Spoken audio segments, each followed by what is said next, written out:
This video contains subject matter that may be offensive and disturbing to some people. If you are the type to require a warning throughout a video or show, let this message serve as your warning. This channel discusses the harsh reality of true crime. If this warning is not sufficient for you, consider a different genre and unsubscribe from my channel immediately.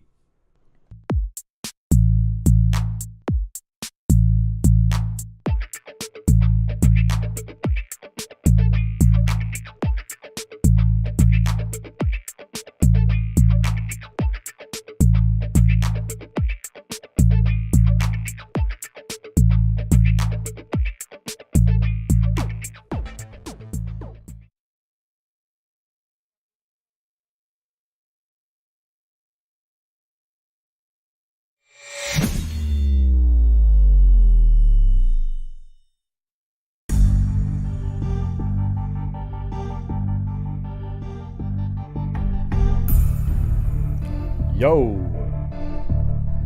What the hell's going on?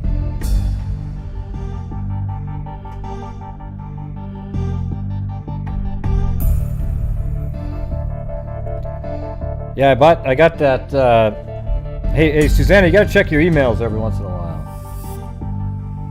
But anyways, yeah, I got that book that she was talking about. Hello. There we go.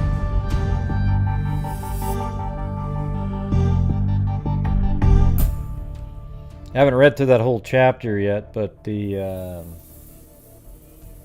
it does say in there that in the killer of the let's see, what case was that? Hold on a second.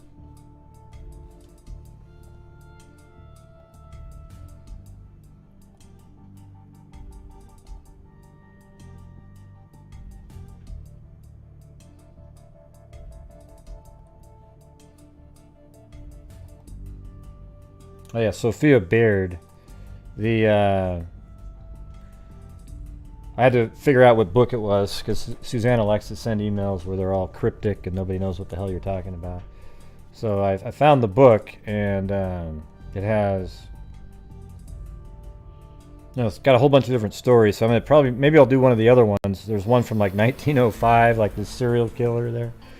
That one's pretty interesting. But it does say in there that she had a M carved on her hand. I don't know. I don't buy that. I think it's probably just some sort of a random artifact from the fight. I mean, because when would he have had time? He stabbed her in the neck. She's bleeding all over the bed, and then she goes and stumbles out into the hallway. So do you think he would have just gone out in the hallway and took her hand and made a letter on it? I'm having a hard time with that one. I think it's just sort of looked like that, and that's what he wrote.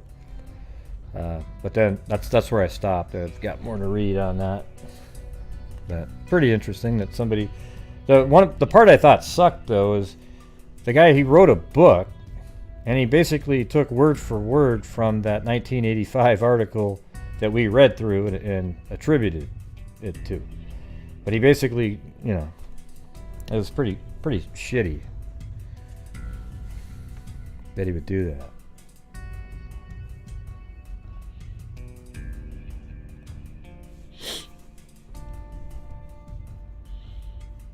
Yeah, what's going on?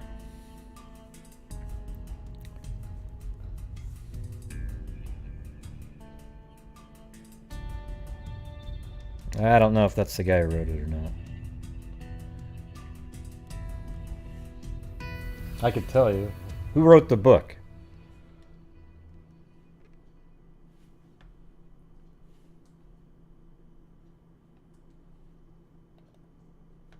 What was his name?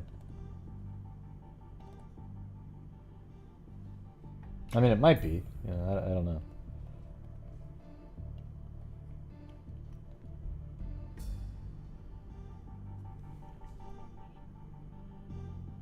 Yeah, this guy is Tom Schroeder is the article, the person who wrote the article. Tom Schroeder. So it doesn't sound the same.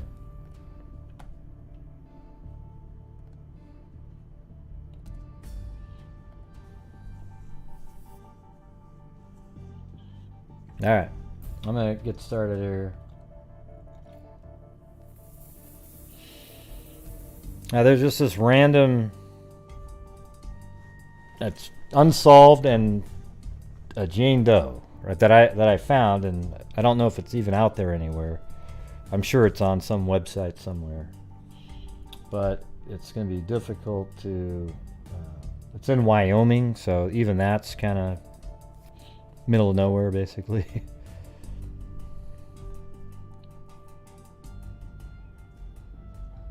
That doesn't make any sense, Susanna. Right, like clear English. Then the swiped it.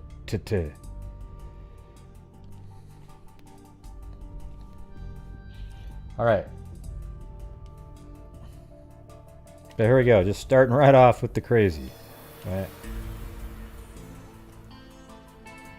So what I'm going to do on this one, I'm going to make this sort of a personal project to see what's going on with this one now, and if our fun that we're doing might help out in this case from so many years. This is from 1978, so 43 years ago, April 15th. All right, so I'll wait for all the hellos to stop and then I'll get going.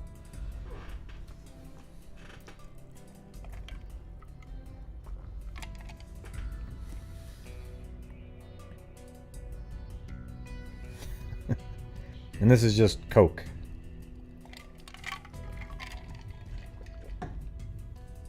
For now.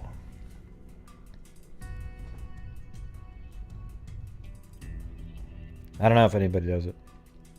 Let me know when you're done doing the hellos.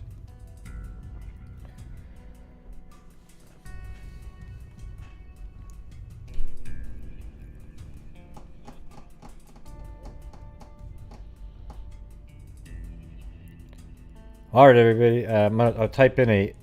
Here we go. Blanket. Hello. To everyone from everyone. Okay, there we go. I even put an extra L in there for emphasis. All right, everybody just said hello to every single other person, and everybody said hello back. All right.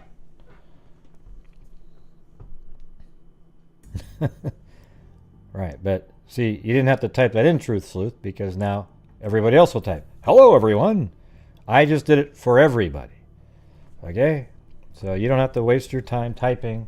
Everybody acknowledges, everybody else said hello, and everybody else says hi back. All right? All right. Here we go. I'm just goofing around, but I am going to wait until you're all done with the greetings. Okay.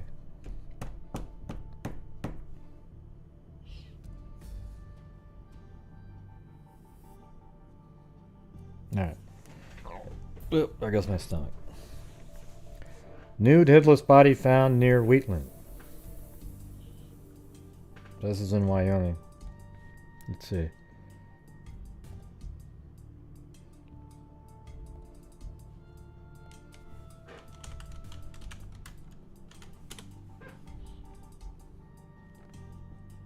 I mean, there's going to be nothing. Look at that. It's in the spot that's really safe in the United States, right?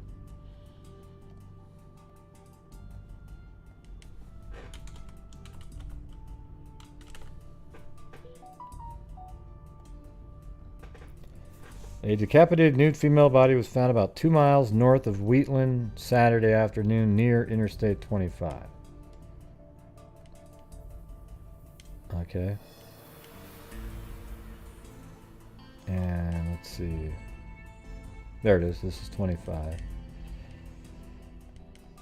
And I don't know, when they measure the distance from somewhere, I never really know. Is it like right at the edge or right where they put the pin? I mean, I could maybe start like right here and just.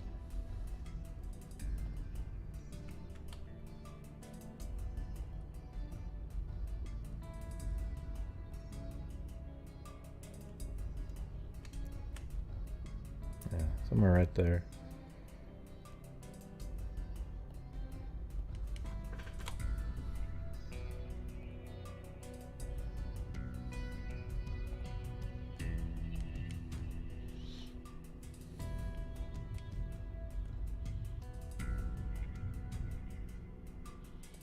Yeah, so somewhere around in this area. Einer Mickelson Platte County Sheriff said Monday the body was found about 1:30 p.m. by a truck driver who had stopped to recover a tire and a wheel from a nearby meadow. Preliminary results from an autopsy on Monday show the victim was white, about 4'9", and weighed about 125 pounds, said Anthony Malovich, director of the State Criminal Investigation Division. More tests are needed to determine age and cause of death, he said. The body was too badly decomposed to determine if the woman had been a rape victim, Mickelson said. He estimated the woman between 30 and 40 years old. Malovich estimated the victim had been dead for about 1 week. The lack of a head would appear to impede the progress in the investigation, Malovich said. Almost sounds like he was joking around. Yeah, of course that would,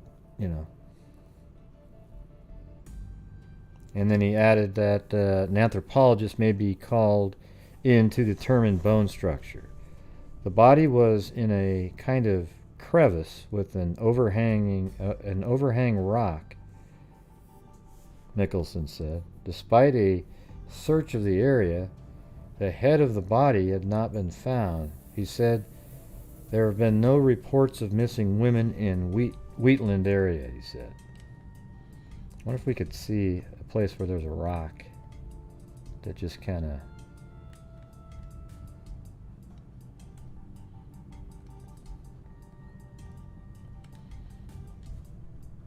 I mean, I guess he could have been...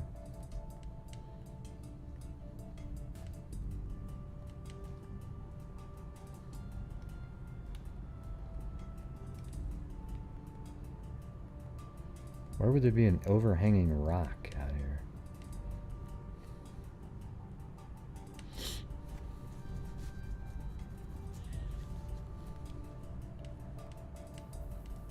He's looking for part of his...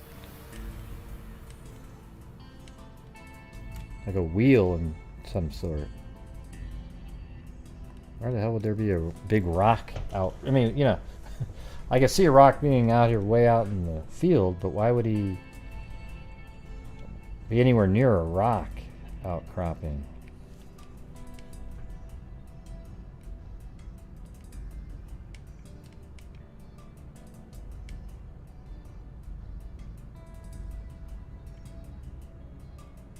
It's crazy. Doesn't make a lot of sense. Yeah, I should have put something like, Morphew or something in the title. I can tell everybody's like, okay, this isn't something I'd be interested in. That's because they don't have a clue what the hell we're talking about. All they care about is 1, 2, 3 cases in their life. And if you're not talking about that one, forget it. Yeah, that's what Wyoming's all about.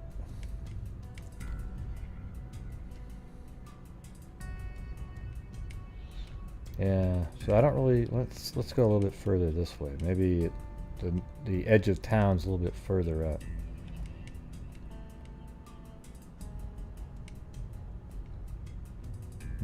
Plus, it's also 40-something years ago.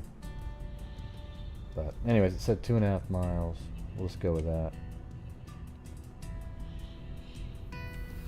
And if you guys would like to support the channel throughout the show, we got the super chat button. You can become a channel member, and that's about it. I use the ad revenue, super chats, and channel memberships to donate a large portion at the end of each month to set up our DNA fund and other charities. This year we're doing the DNA fund. I think I'm gonna try to get that up to like 15,000, and then we'll switch back to mainly charities, but we'll still be doing charities every month too. But I think if we keep up the pace this year, might be able to get up to 30,000, which would be pretty freaking cool. All right, X-ray set for body. Authorities Tuesday pursued several leads relating to the nude, headless body of a woman found over the weekend near Wheatland. Hey, thanks, Susanna McGill-Padrig, the cryptic emailer.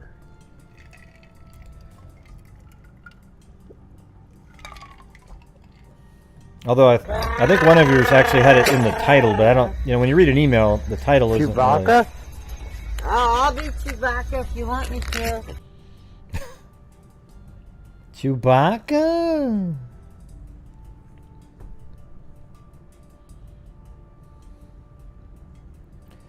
We have a lot of rumors we're tracking down, but there's nothing solid yet. Results from tests by a Cheyenne pathologist were not expected before today. Anthony Malovich, director of the State Criminal Investigation Division, said anthropologist Dr. George Gill of Laramie examined the body Tuesday, but details were not available on the preliminary finding, he said. He said x-rays of the body are being compared to x-rays of a Craig, Colorado woman who was treated at a Denver hospital and was later reported missing, according to Malovich. The doctor who treated the woman is helping in the identification of the decapitated body. The body was found near Interstate 25, about 2 miles north, now it says it's 2 miles north of Wheatland, by a trucker who was retrieving a tire from a field, Mickelson said.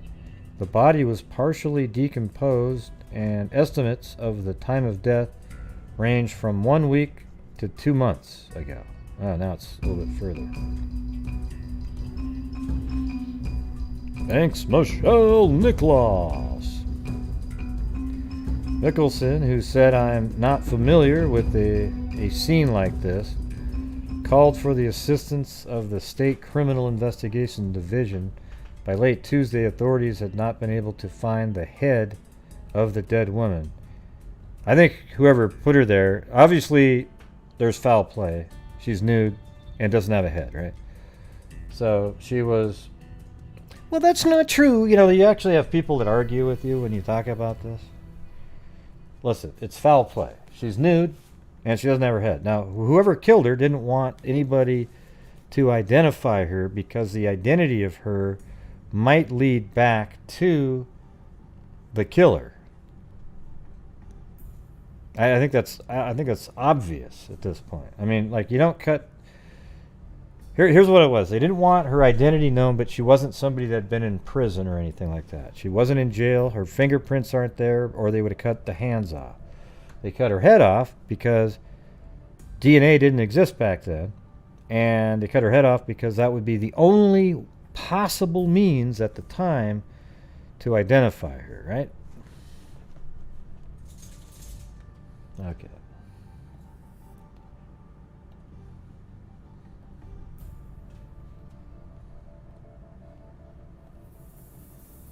Or it was just some sick serial killer that liked cutting heads off, okay? And kept that as a trophy. All right, no leads to identify. Authorities still have no leads. This is, she went 15th is the day she was found. The first article was the 18th, 19th. This is the 21st.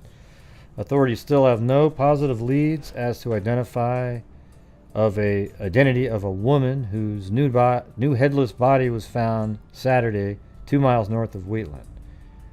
We just don't have anything positive, no positive leads at all, Platte County Sheriff Einar Mickelson said Thursday.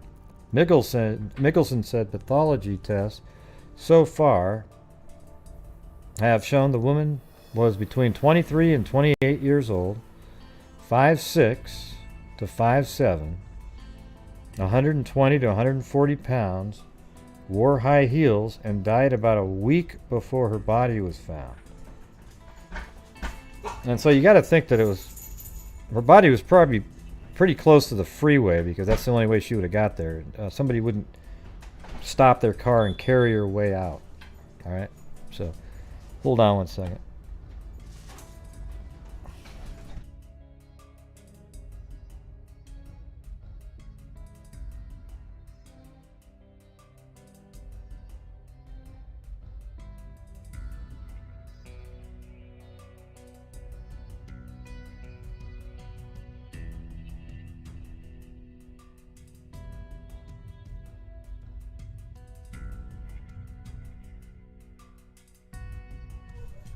Alright.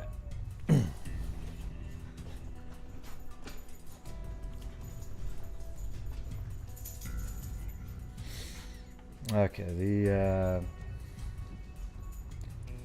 it's it's a possibility she was I'm just throwing it out there. I have no indication, but a trucker, that age range, could have been.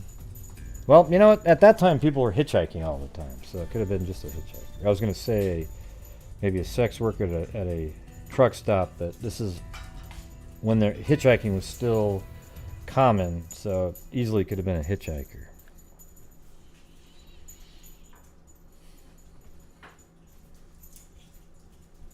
What does that mean, Richard? I don't know what that means. The calluses and bunions on the woman's feet indicated she wore high heels. Oh, well, there you go. For quite a while, the sheriff said. So it could have been what my original thought. Testing was conducted this week at the State Crime Laboratory in Cheyenne. The head, which has not been recovered, was severed from the body with a sharp instrument. No blood was found at the scene. So she'd been killed, head removed, she'd bled out somewhere else, and then her body was dumped. People are wondering if it could be one of their family, the sheriff said. Nothing that his department has been spending time checking out each inquiry. One such call led to an investigator to Riverton. He just ended up being the town drunk, Mickelson said. He called in saying he was involved in an accident that caused this. I guess he was just dreaming. The sheriff said some of the pathology tests have yet to be completed. Nah, you don't. A car doesn't hit somebody and their clothes flies completely off and they're naked and then their head comes off. All right, I think we can just sort of deduce that. And then on the 25th, they're still baffled. The identity of a nude, headless female body found near Wheatland last week is at a stalemate. Anthony Malovich, director of the State Criminal Investigation Division, said Monday the CID is just following leads that come in on possible identity of the body. Files on reported missing persons are also being searched, he said. He said decomposition of the body is the big problem in identification. Malovich added that the CID is still waiting for results of tests run on the body. If anyone has any information, call this number. But that's 1978, so I'm not giving out that number. And then she's just buried in the ground, 2 days later. The body of a decapitated nude female found near Wheatland last week was buried Monday, her identity still unknown. Between my best friend and I, we buried her, Harley Prell, Platte County Coroner said. He added that a local minister officiated the service, which was attended by funeral home staff members and some employees. The body was found about 2 miles north of Wheatland, April 15, by a truck driver who had stopped to recover a tire and wheel from a nearby meadow. The head has not been found. Preliminary tests estimated the woman was 23 to 28, 5'6 to 5'7", 120 to 140 pounds. Results from additional tests have been returned to the State Criminal Investigation Division and Director Anthony Malovich. Leads of missing persons from as far away as New York and Pennsylvania have been investigated by the CID, but have been abandoned. So what I'm going to do is I'm going to call over there, and I'm going to see if they still. She's just still there in a potter's grave, just some sort of a Jane Doe, and then see if they want to, do a project. And then because what's cool about this one is if this is, we've got a whole bunch of other ones, the 1961 we're working on.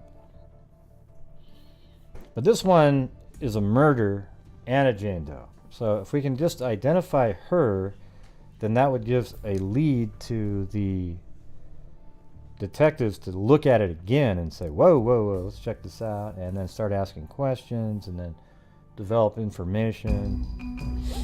But it'd be great to identify her just anyways. So I'm gonna reach out to them on my own and see if it's still there. Thanks, Zozo. Alright. Let's get that wave Okay. going for grey gorgeous freaks. Yeah. So that, what do you guys think? Is that one that seems kind of like that'd be a worthy one? Totally forgotten about, I would imagine. Wyoming, 1978. She didn't even have a head.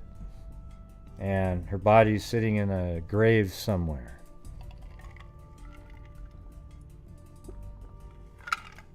I just said that, Dan Carr. That's exactly what I was just talking about.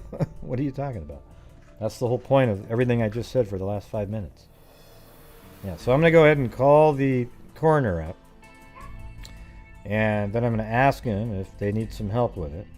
And we're going to, see if the fund that we're putting together, the genealogy fund, and then once the person says they're interested, then we'll get Colleen to call over there, and it'll make it part of, our projects that we're working on. All right, might be some. Hey, thanks, Sarita. So it might be something that we have to. Yeah, so it might be something that we have to.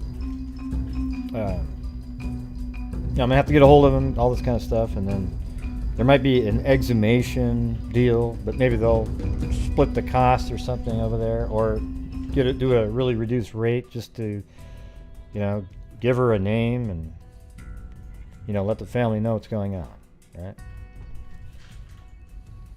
All right.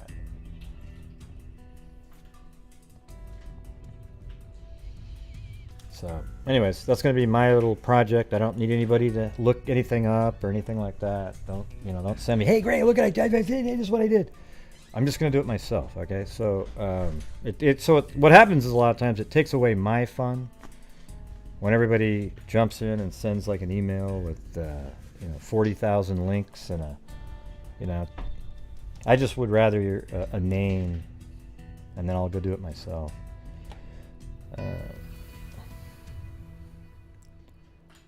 Yeah, I know who to contact, everything like that. Hey, thanks, Jen H. Yeah. Wow, that's a weird looking lemon creature there. Look at the way the heart eyeballs are blinking in and out. But anyways, I think this one would be a cool one for us because it's perfect. It's a Jane Doe. Chewbacca? And then I'll be Chewbacca if you want me to. It might Joining the grey hues wave, ocean Thank wave. you. Then it might lead to an actual solving of a murder. Of course, I don't know how they'll, they might be able to figure out who's likely the person.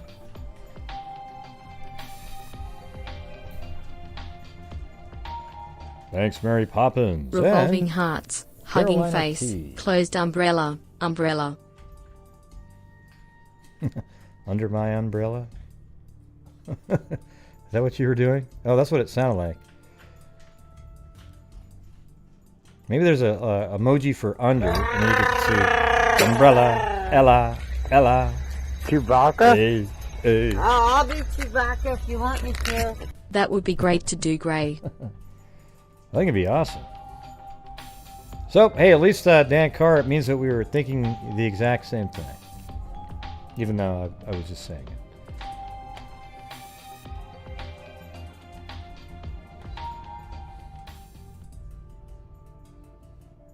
Thanks, Lori Staggs. All right, then somebody was sending me some links, and then I looked up some myself. This is in Ohio. I think it's Ohio. Hold on. Yeah, Ohio. There's these bodies. Obviously, it seems like there's like a serial killer working in the area. Because they actually found a grave. They found a body. And then they found another body next to that body, but it was there much longer than the other one. Okay, so that means it's a dumping ground.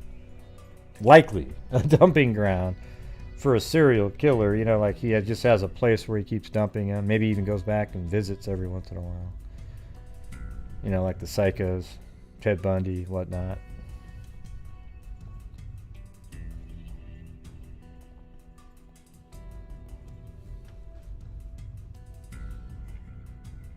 Yeah, so here's one from, hold on.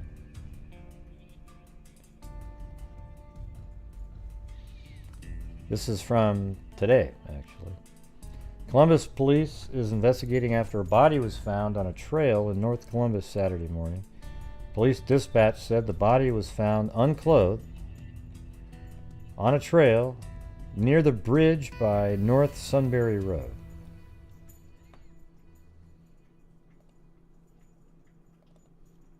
And so I think that, just looking at that picture, I was able to kind of look at what they were looking at. If you look at this, I don't know, I think maybe they're over there. I don't know if that's like a law enforcement type of tent or something. But you're definitely, it's over this bridge right here. And what's really amazing this time is that Google Earth, the idiot, you know, oh, it's not an idiot, but he put a backpack on and he just sort of walked around on these trails. Hey, thanks, Jennifer Rochelle. And then, yeah, I mean, you can walk across this. I'm not sure why it's not letting me, but. So it must have been on this side, if that's what they were trying to get us to look at in the picture. Right over here or something. Pretty remote spot too. It kind of would be a place that, and this isn't a road where cars go on. I think this is for bikes, these yellow lines here. This isn't a road. This is about the width of a really narrow one-lane road. So these are like bike paths here. And you can even kind of see that that's kind of what this is all about. You know, it's a bike. You know, you go here across the street and then you keep pedaling around, you know, like there it keeps going. I wonder if they did this whole thing. Look at that. Man, that. Yeah. So, anyways, good for you, Google Earth backpack wearer.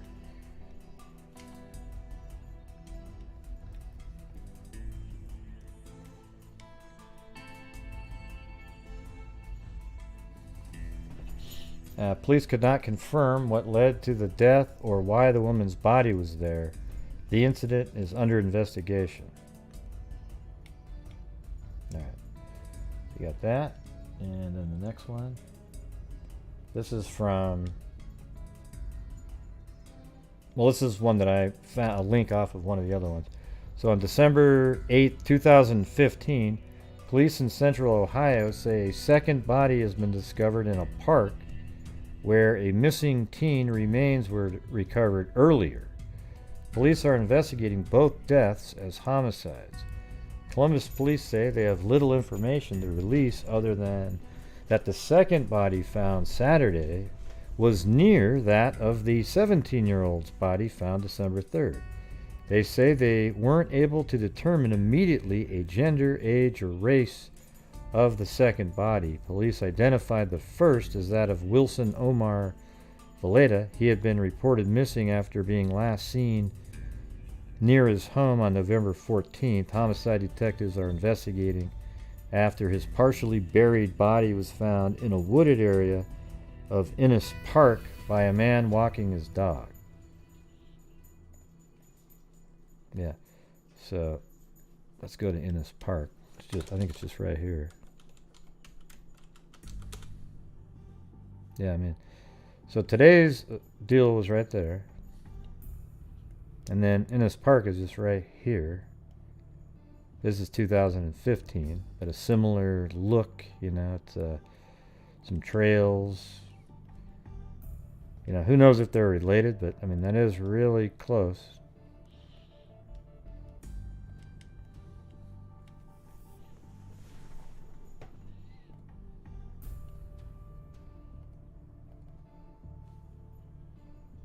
Yeah, second body found around Innis Park, first body identified. This is back on that same time frame.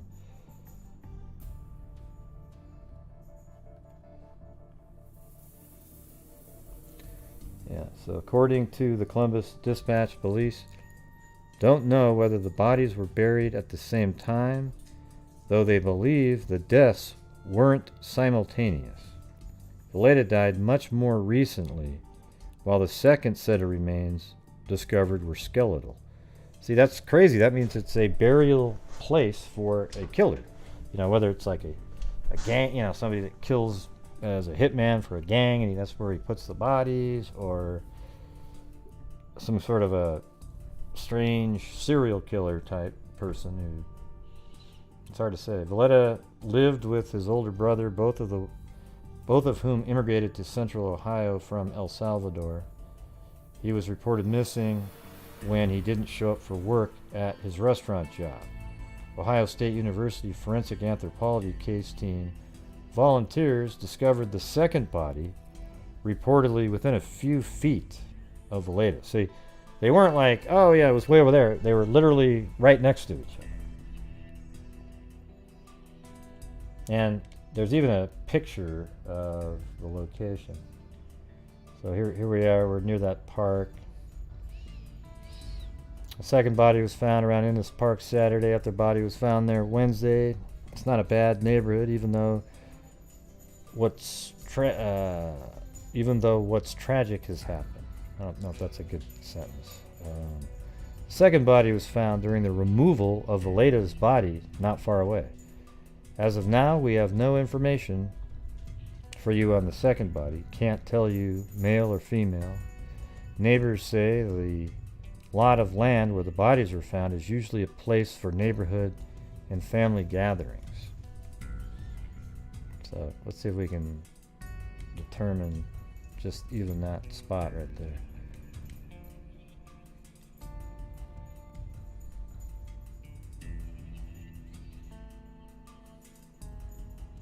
Looks like they're kind of near some homes there.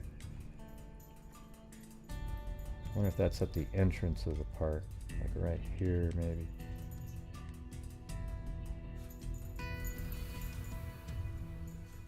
Hey, thanks, Pecan Baby.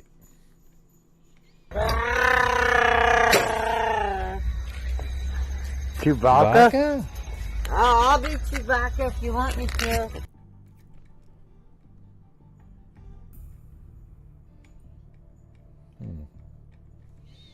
It's weird. Innis Park. Well, that's... I can't imagine there being two Innis Parks. Yeah, I don't think it's down that way. Oh, I know. I can try to find this.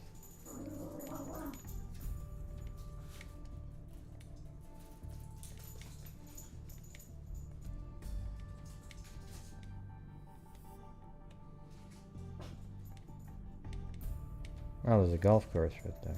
Maybe that's why that guy sent me. The person sent me the golf course information. I was like,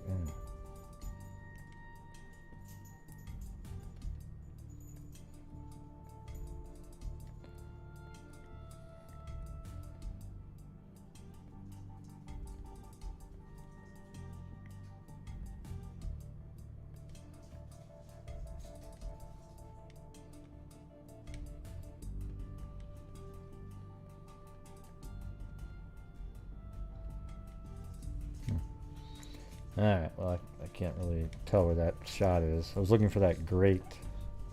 Looks like it's a side, like there's a park and then...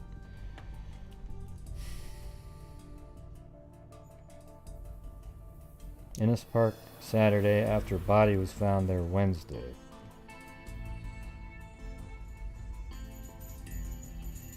Everybody's just friendly, keep to themselves. Alright, let's see. Remains found in Innis Park. Now look at this, so you can actually see the spots. Like one body was maybe there and the other one was right there.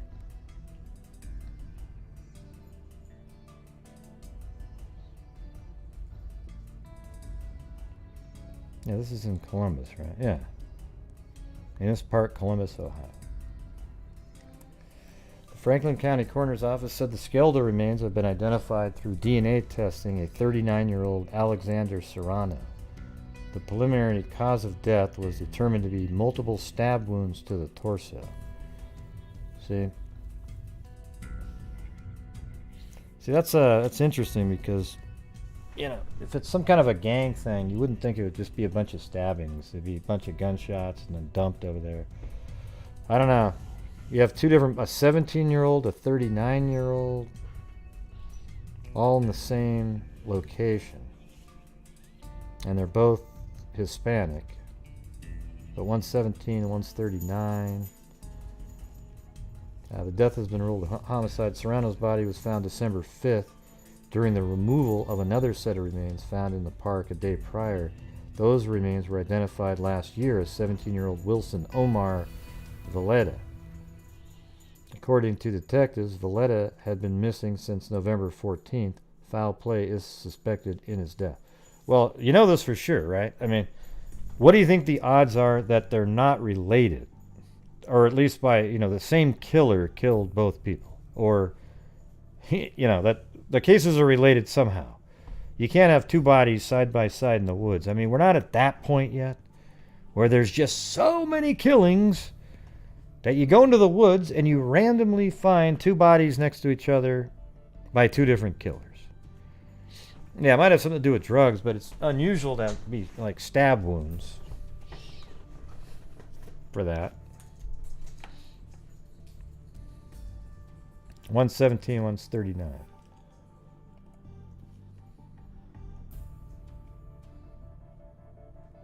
And see, this is when he was just missing, it looks like.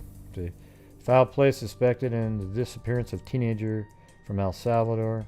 He wasn't the kind of kid to miss work. Compton says the 17-year-old boy went with friends to the west side of Columbus November 14th and never came home. We don't know who we went to visit, said Compton. He left his credit card and cash at home, and his cell phone is dead. That was the first clue that something might be wrong. Valletta lived with his older brother, both of whom immigrated to Central Ohio from El Salvador. He was very active on his Facebook page until the day he disappeared.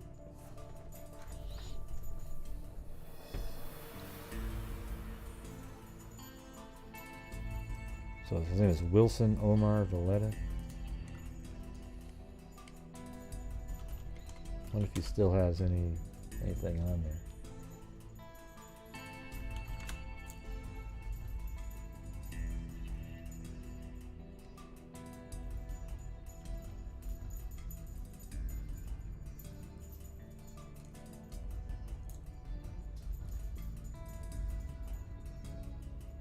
No, it's not. I was looking at somebody else.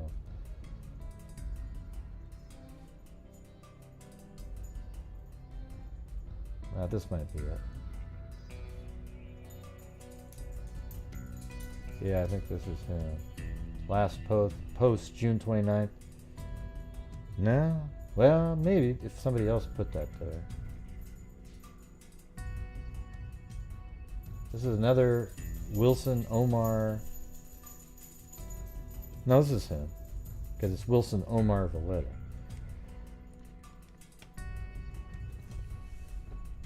Yeah, it kind of looks similar, you know. Maybe I can find that exact picture. Well, there's a scar in his right eye. I don't see that scar, but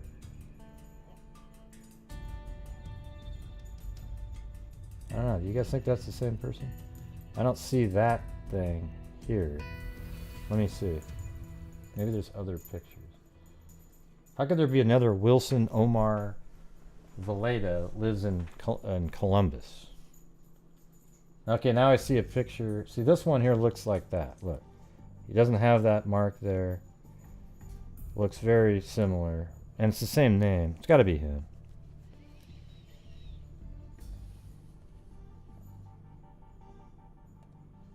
Yeah, and right there he doesn't have the...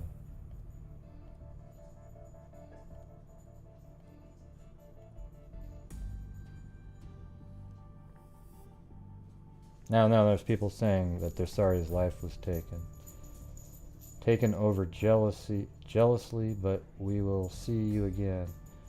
Huh. How do you know it was taken from him jealously? Have they made an arrest in this one? Well, I don't know. I don't think they could have.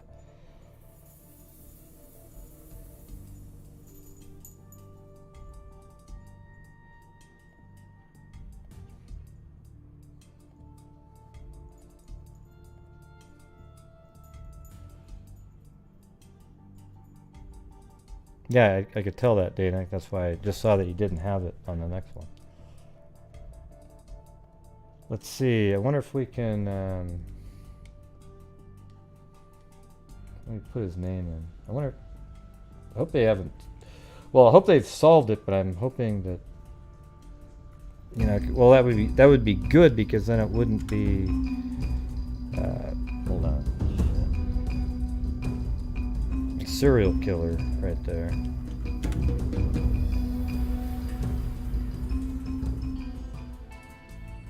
Oh, there we go. Hold on.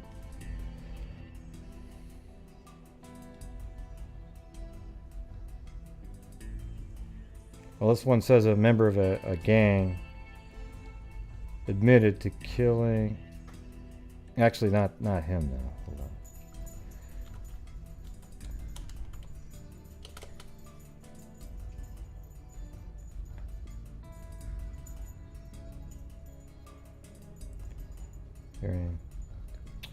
Charge of murder and aid racketeering on November 15, 2015, death of 17-year-old Wilson Omar Valeda, who goes by Toon Toon, also admitted to taking part in a drug trafficking operation involving, let's see, according to court records, he was killed after, let's see what it says right here. Autopsies of 2 slain men show possible connection to that gang right there. I don't want to say their name. The end of Wilson Omar Valeda's short life was exceedingly violent. I didn't look up this part yet, so, but I'm doing it now. We'll see what it says.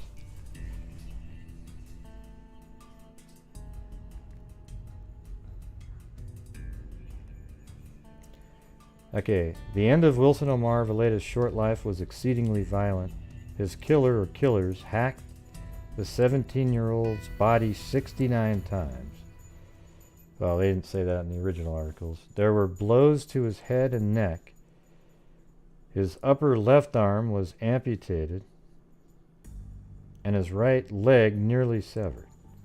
The Franklin County Coroner's autopsy report, obtained by the dispatch, doesn't specifically name the weapon believed to have inflicted the chop wounds.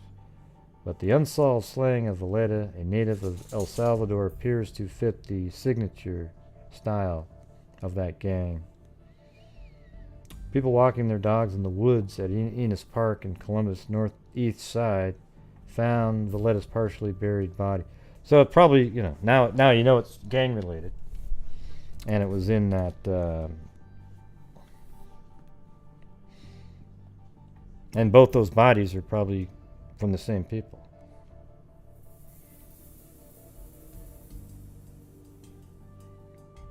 Man, Jesus. That's brutal. I don't like to talk about those. I don't do, discuss gang stuff like that very often, but this one was weird because there's another body found not too far away.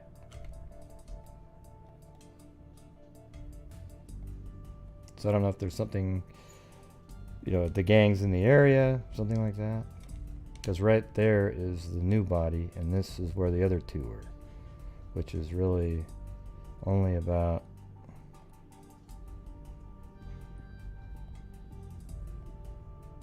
it's 2 miles apart.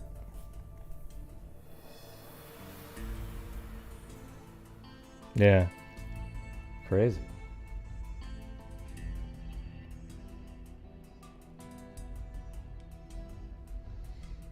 Police say a body was found Saturday morning near Alum Creek Trail at Sunbury and Mock Roads.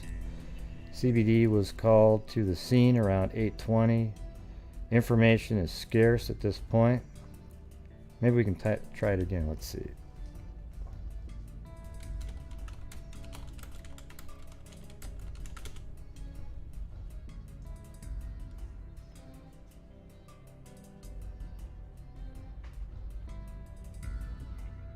After a body was found near Alum Creek Trail this morning, police responded to the area of Sunbury and Mock Roads just before 8:30 today. There's no word yet if the victim is a man or a woman, and police have not said whether the discovery is being investigated as a homicide.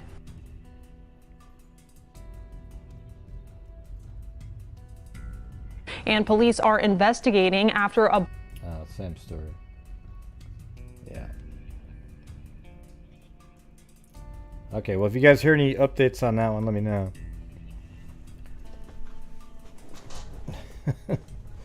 Yeah, no gangs in St. Louis. Nope, that's all good.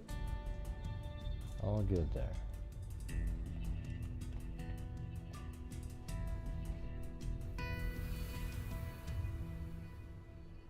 Yeah, it's crazy. God.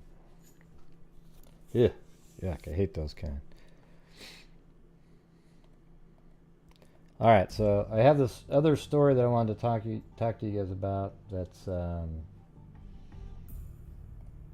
don't know. When I was looking into it, it just kind of got disturbing, but it seems like it's one of those important ones. Augustin, Trinidad, and Jaime Ruiz. So like Luis Ruiz. Or maybe it's Jaime Louis Ruiz, something like that. Alright, so I'm going to go over that one right now. I'm going to go from start to finish with all these different articles. Might take a while. So if you're bored with the long ones, see you later. I don't give a shit. Alright. It's unfortunate for you, but I'm just going to go over this one because when I was looking at it, it was, oh Jesus, it sucks. It has a resolution, but I'm just letting you know that.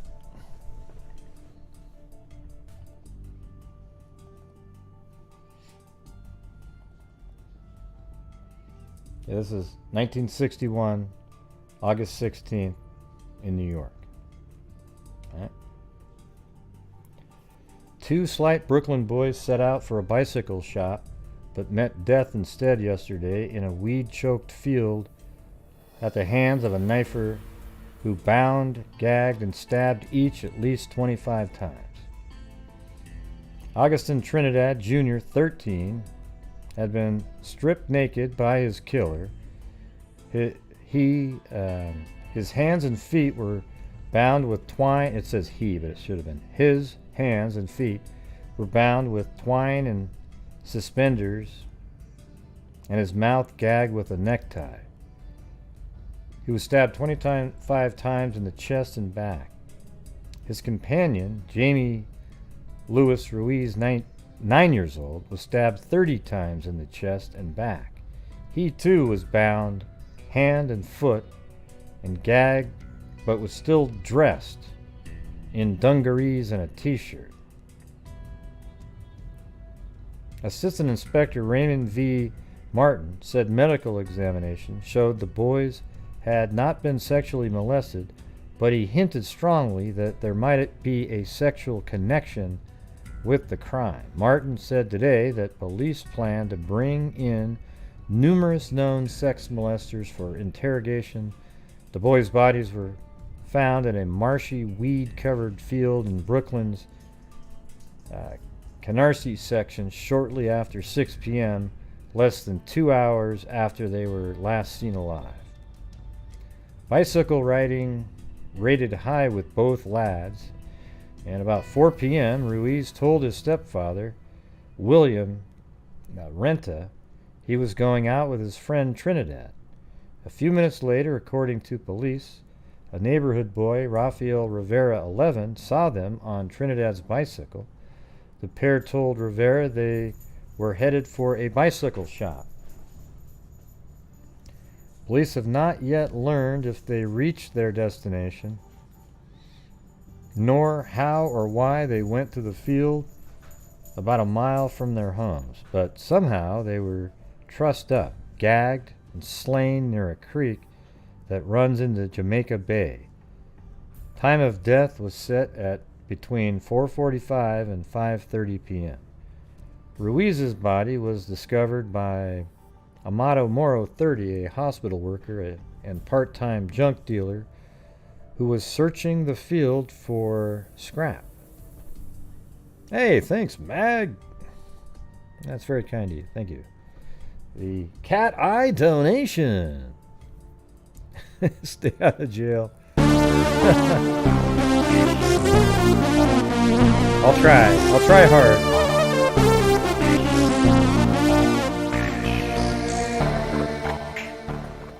I've missed lives, but watch later.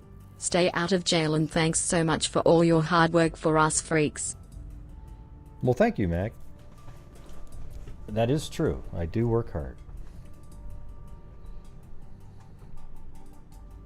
And I appreciate your support. The cat eye. Let's see. Ruiz's body was discovered by Amado Moro, 30, a hospital worker and part-time junk dealer who was searching the field for scrap. Moro ran panic-stricken towards a bowling alley 700 feet away and shouted to passing steel worker John McDougal, 38. And get the police, mister. There's a dead kid up there. While the two men were leading the police to Ruiz's body, they ran onto Trinidad's body about 15 feet away. Trinidad's clothing was missing from the scene. It was several hours before the boys' identities were established. Police searched through the high weeds for several hours last night and resumed this morning looking for the weapon and any other clues. Inspectors Martin said police were checking a possible connection between the double slaying and the unsolved fatal stabbing of Jose Vasquez 9 in Manhattan on June 9th. I actually think that one could be related. Vasquez was stabbed 7 times on a rooftop across the street from his home. That one actually sounds a lot like remember that other case with the kids that were stabbed on the roof? And I think that was in New York, right? Wasn't it? Don't remember exactly. We'll check that one out. And this is a picture of them right here. Probably at varying ages. I think he's older than this picture. He's 13. So that was probably a younger picture of him. 2 men and a woman seen near the spot shortly before the viciously stabbed bodies of 2 boys were discovered late Tuesday in a marshland in Canarsie. Let me see if that exists.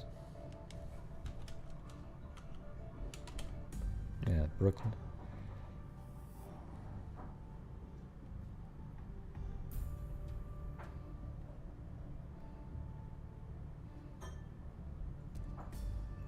All right, I'll just have the general area here.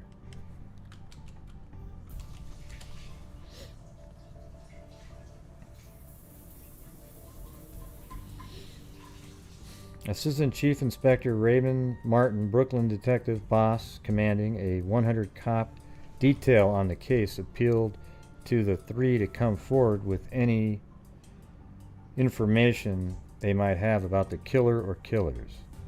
The appeal was issued as an autopsy showed that the older of the boys, Augustin Trinidad Jr., 13, had been sexually molested. His nude body was discovered in high grass behind a bowling alley at Flatland and Williams Avenue. So now we know where try to find that. Flatland and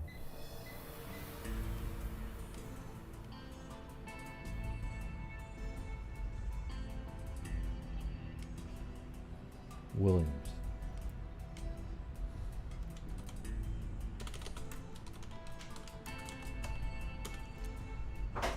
Okay, so that makes sense.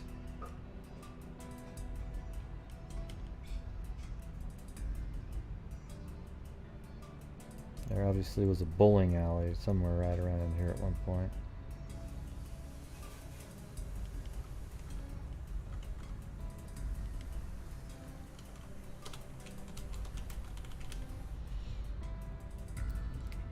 Let's see what happens if we go back to 90. Huh, that looks a little bit... Yeah, it's still got the baseball field there.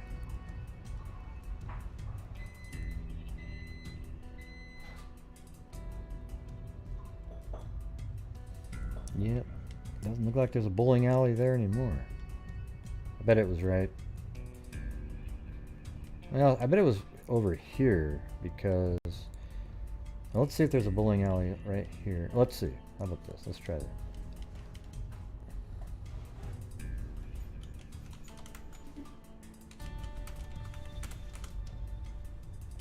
Oh, shit. Where'd it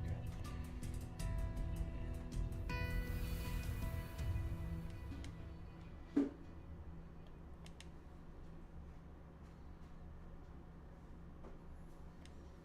Maybe it's right here.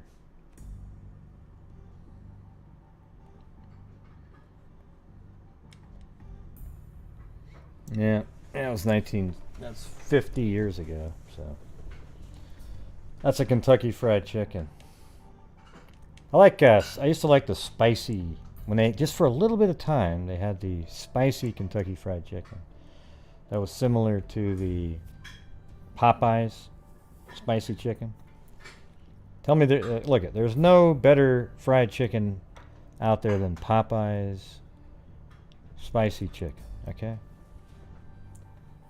No, Gray, I know this one that...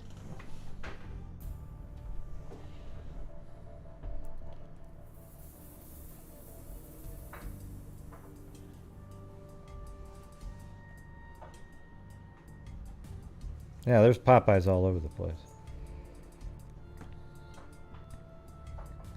Yeah, I like chicken with honey on it. The appeal was issued... Okay, right down here. Augustin and Jaime Luis Ruiz, 9, had been found bound hand and foot, but the younger boy was not sexually molested. The autopsy finding was flashed out over the police teletype along with orders to pick up and bring it in for questioning all known and suspected sex degenerates. Police also speculated that there was a possible link between the double slaying and the June 9th murder of Jose Vasquez. The two boys had left their homes. Trinidad lived... Let me put these in there. Okay, so here we go. 609 Blake Avenue in Brooklyn. So it's not going to be far away. This is Trinidad. So probably in this... I bet you that's still been there. Been there the whole time, I would think. Trinidad. And then the other friend probably lives close. 392 Georgia Avenue. Yeah, very close, right there.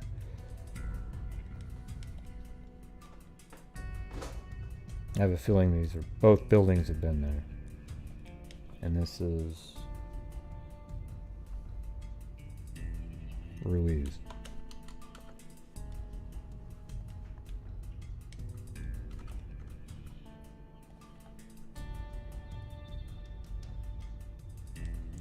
Okay, so that's where they live.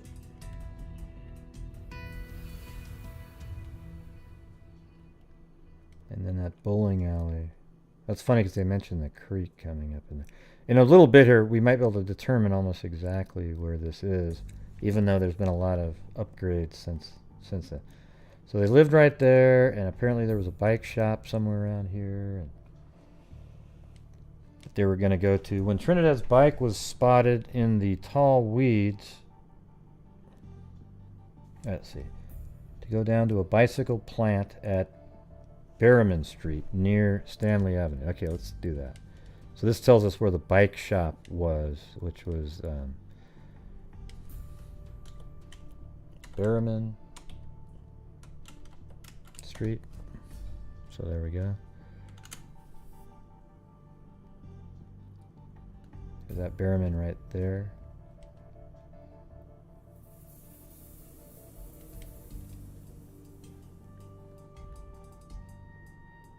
No, Behrman's this one. Okay. So this is Behrman.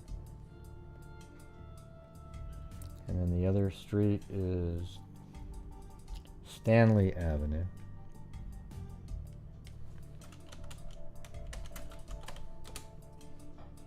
Okay, I figured it was going to be in this direction.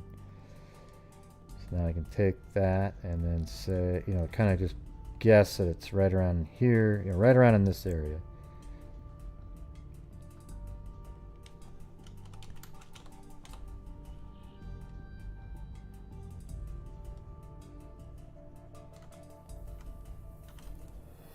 So it's going to be Stanley and Behrman.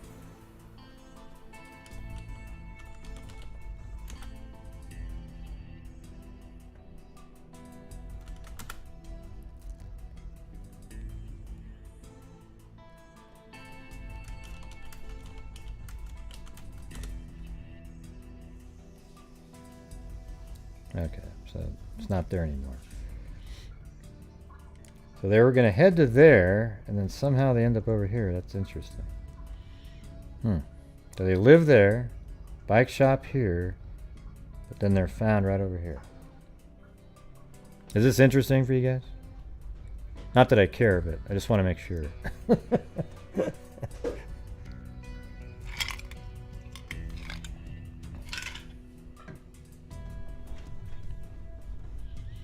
Okay. Here, I'm going to put in the other location of that other victim. That was 214. That First Avenue.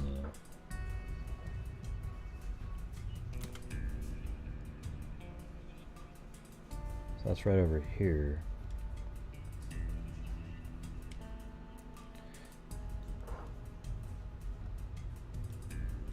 Man, I always this whole thing here, it just looks terrible whenever I see it. I think I was walking over the Brooklyn Bridge one time.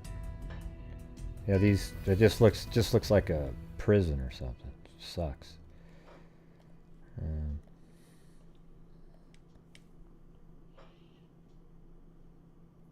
this is Jose Vasquez.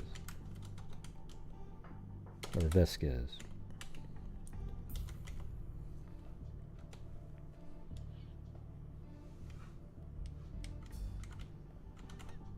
Alright, so I'm just going to put that in there, just for the hell of it.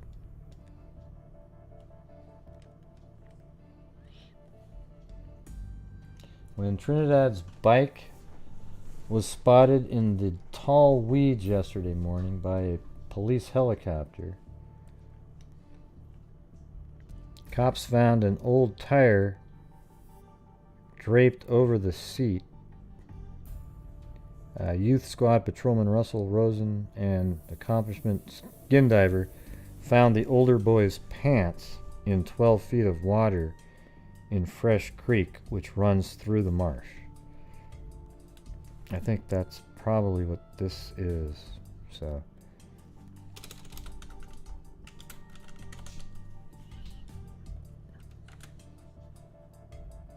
yeah, that's Fresh Creek right there. So alright.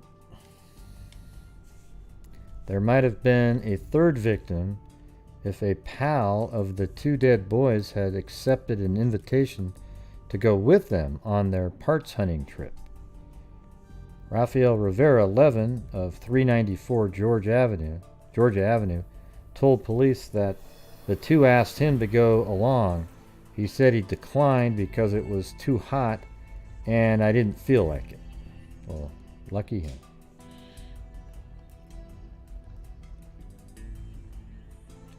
So this is the next day. This is the father of Augustin Trinidad.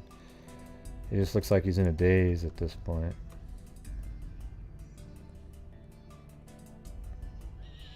So here's an interesting shot that we get to have. I think that's the bowling alley.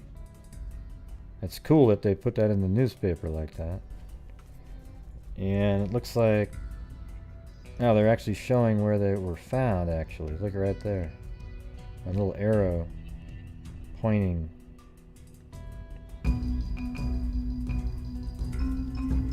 So let's see if there's any way to make out what we're looking at. I think it's like this. Yeah. I actually think I can see generally what they're looking at here. Love my freak family _basic generous. Thanks, Linda Howell, as in Linda Moldenhau. See this right here? I think this might... well, now it looks like a road there. I think this might be water, which would make that probably... so the bowling alley would have been right here. This square right there would be the bowling alley. None of this was there at the time. Yeah, none of this was there. And let me show you what I'm looking at here. See, I think this right here is in this area right there. Yeah, I mean, actually I can see it. Look. This little straight away is that right there. Then it goes around right here. That's right here. And then it's sort of branched off in there. Now, if you go over here, look at the bowling alley is in that parking lot, which is right here. And the bowling alley actually goes about like this. That was a bowling alley at one time. And all of this right here is marshland. Yeah, this totally makes sense. I can see it. Yeah, so the body was found about, like, let me just try to zoom out to about what it looked like. It was about like, now they're pretty far in. They're about like this in that shot. So the body was found somewhere right around in this area, but it was a lot. These trees weren't built up like that back then. But this is apparently the crime scene over here.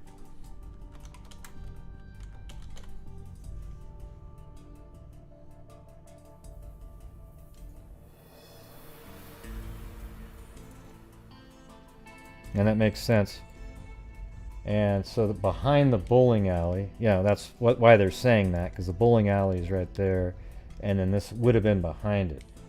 So, like, just kind of mentally take a picture of that in your mind and just realize that this is where the bowling alley was, right there.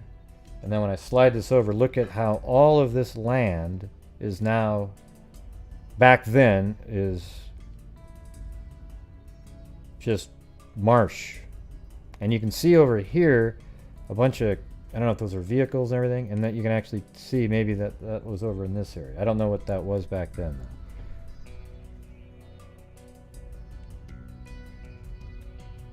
Here, I'm going to zoom in just so it has almost a perfect overlay for you guys.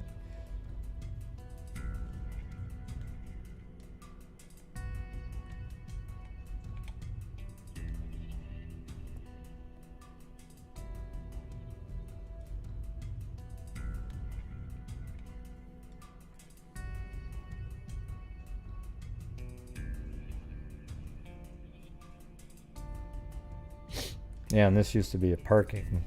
Some parking was right in this area. It's not there anymore.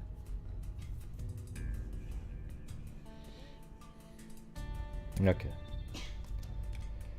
So that's the helicopter that was flying around.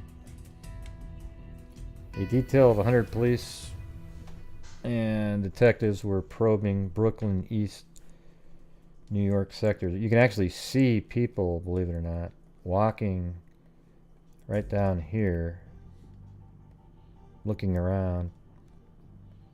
I'm sure there's just tons and tons of people. I can actually see, it looks like there's people right here dotted around.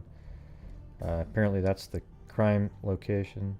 Bodies were discovered in a clump of bushes right where the arrow is. That's what they're saying anyways.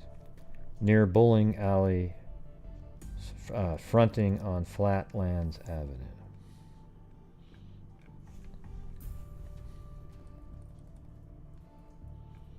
Okay. And then the next day, police questioned fugitive in slang. Police today were questioning a fugitive from a mental hospital in the brutal knife slaying of 2 Brooklyn boys. Seized yesterday was Stanley Heidecke, 39, who escaped from the Brooklyn State Hospital last Tuesday, the same day of the murder of Jaime Louis Ruiz, 9, and Augustin. I don't know if you say Augustin because it ends with, there's no E at the end. Augustin Trinidad Jr., 13. He was nude and stabbed 30 times, had been sexually assaulted. Jamie's body bore 25 stab wounds. I think it's the other way around, actually. There was 30 on the kid that wasn't sexually assaulted. And Heidecke, wearing a blood-stained jacket when he was picked up, told them he got the stains from a nosebleed. Anyways, that guy had nothing to do with it. You know, you'd think he was just bullshitting, but he really did have a nosebleed.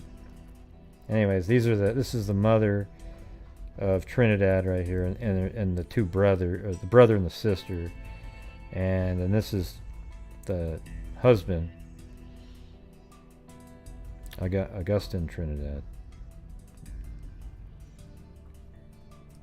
Barbarians everywhere. Barbarians everywhere. That's her again. Mrs. Castellana Rentas, after leaving funeral home at 345 Troop Avenue, Brooklyn, where services were held for her son, Jaime Ruiz. This is Jamie's mom. Both murdered last week in Canarsie. Yeah, it's just a nightmare. You know?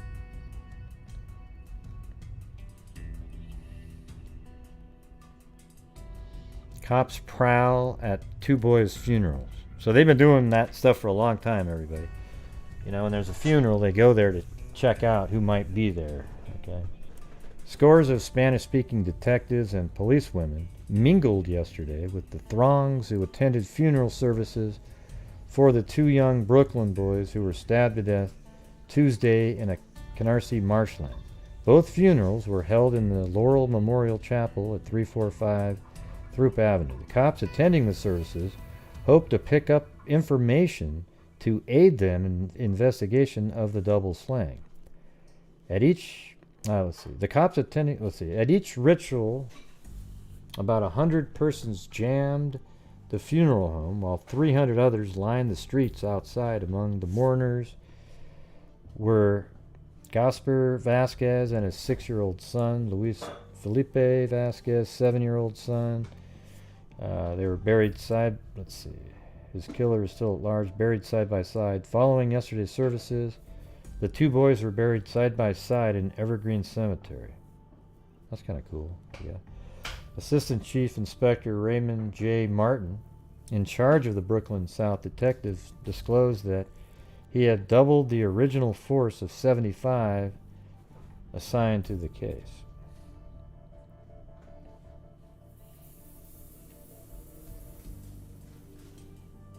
All right.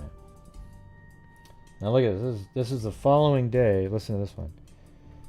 A 17-year-old youth, one of a dozen children of a Puerto Rican family, was charged today with the murder of 2 Brooklyn boys. He stabbed them 55 times in a fit of sexual frenzy, police said. Police reported the confessed slayer, Israel Santiago of Brooklyn, a 5'1", 185-pound weightlifter, showed no remorse as he sloshed through the pre-dawn rain to reenact the crime in a marshland in Canarsie. Only once did he break down when he spotted a buddy outside a police station who had accompanied him to the marshland, but who he swore was not present when he killed the boys. "Don't tell my mother nothing," Santiago shouted at the friend who was not held. Then he broke into tears. It said 5'1". I'm wondering if they've left out a digit. That's kind of small.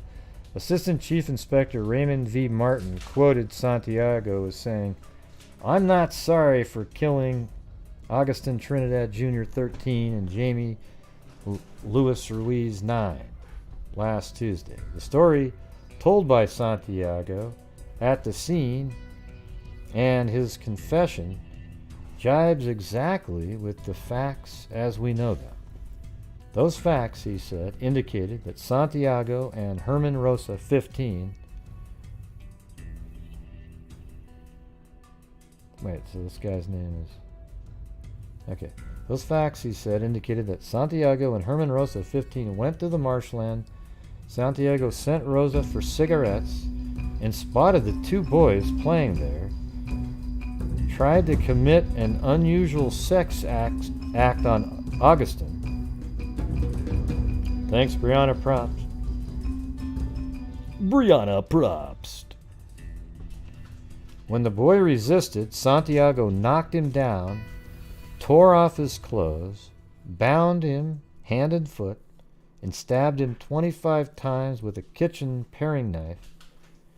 Jaime ran for help. Check this shit out. Jaime ran for help, but unable to find any, returned and flailed. I mean, isn't that amazing? I mean, it got me sort of teary-eyed a little bit. Like this kid, the 9-year-old, he ran and he said, screw it. And he went back to try to help his friend. And he flailed at Santiago with his suspenders. Santiago overpowered the boy, tied him up and stabbed him 30 times. That just, man, that's god-awful. Just shows you that there's freaking monsters out there. Sex slaying reenacted. The heavy late summer rain beat down on Israel Santiago, a powerfully built youth who speaks no English, when he reenacted early today a sadistic double slaying committed in a fit of sexual frenzy.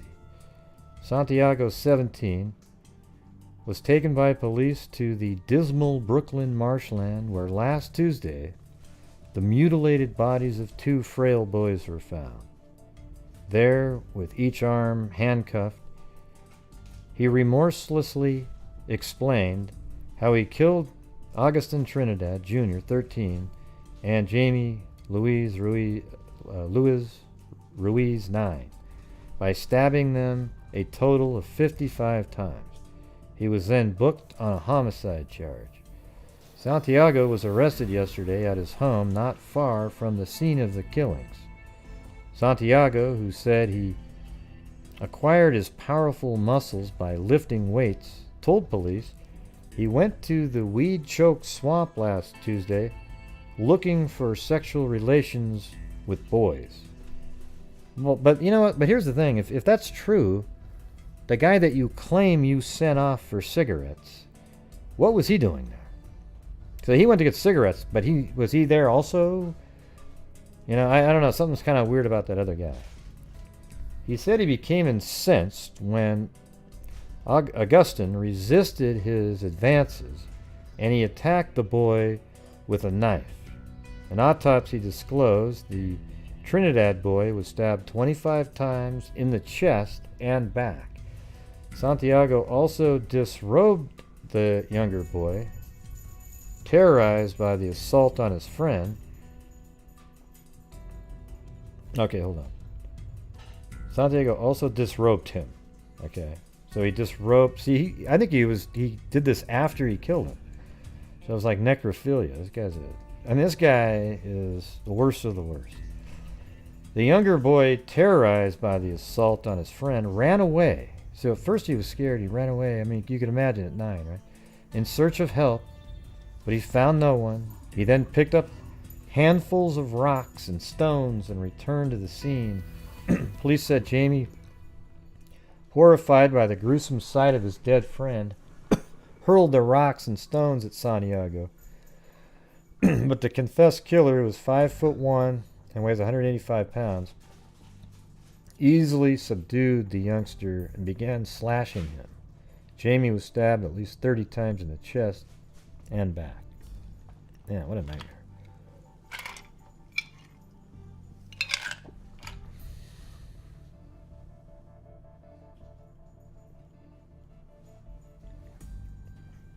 What are you talking about, Dana? No idea what you're talking about.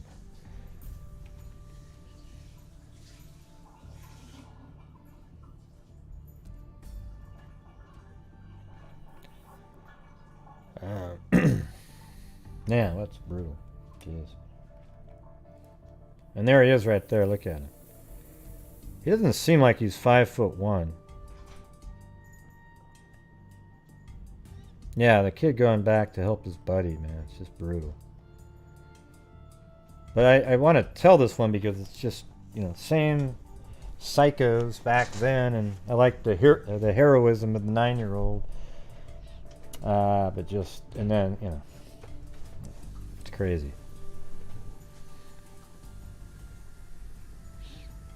Yeah, but where did it say that in what I was reading, Dana?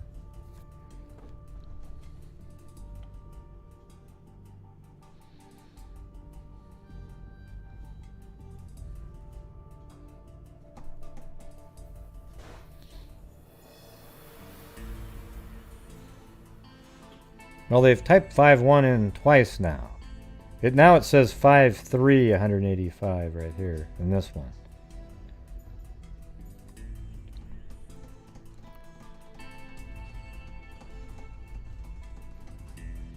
So he at the funeral, he just yelled out. So you guys always go look stuff up during the shows, you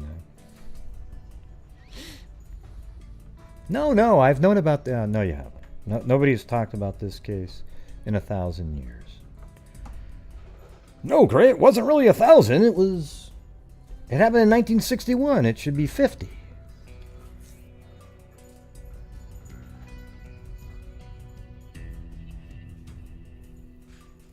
Or 60.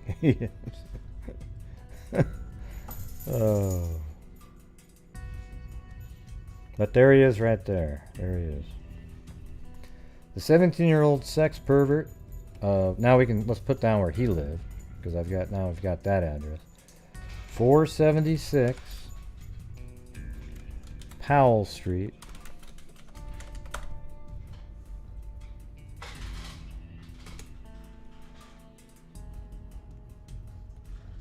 Yeah, see, he didn't live even that far away from them. Right here. He lived in a house there.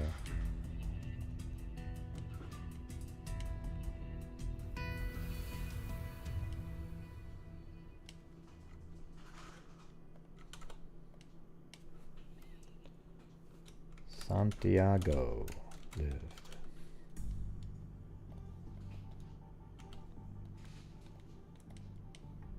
Barbarians.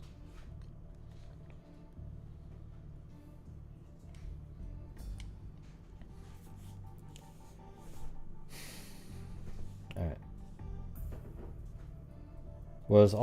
He was being questioned in connection with a similar murder on Manhattan's Lower East Side. He formerly lived only a few blocks from the tenement rooftop where 7-year-old Josie Vasquez was stripped, sexually assaulted, and stabbed to death. I mean, it sounds very similar, doesn't it? Assistant Chief Inspector Raymond V. Martin said Santiago, a weightlifter who was 5'3" and 185 pounds, and built like a baby hippo. Man, if you ever hear that description again, let me know. He was built like a baby hippo, made a full confession last night to the vicious slangs of Augustin Trinidad 13 and Jaime Luis Ruiz 9. The younger boy's courage cost him his life.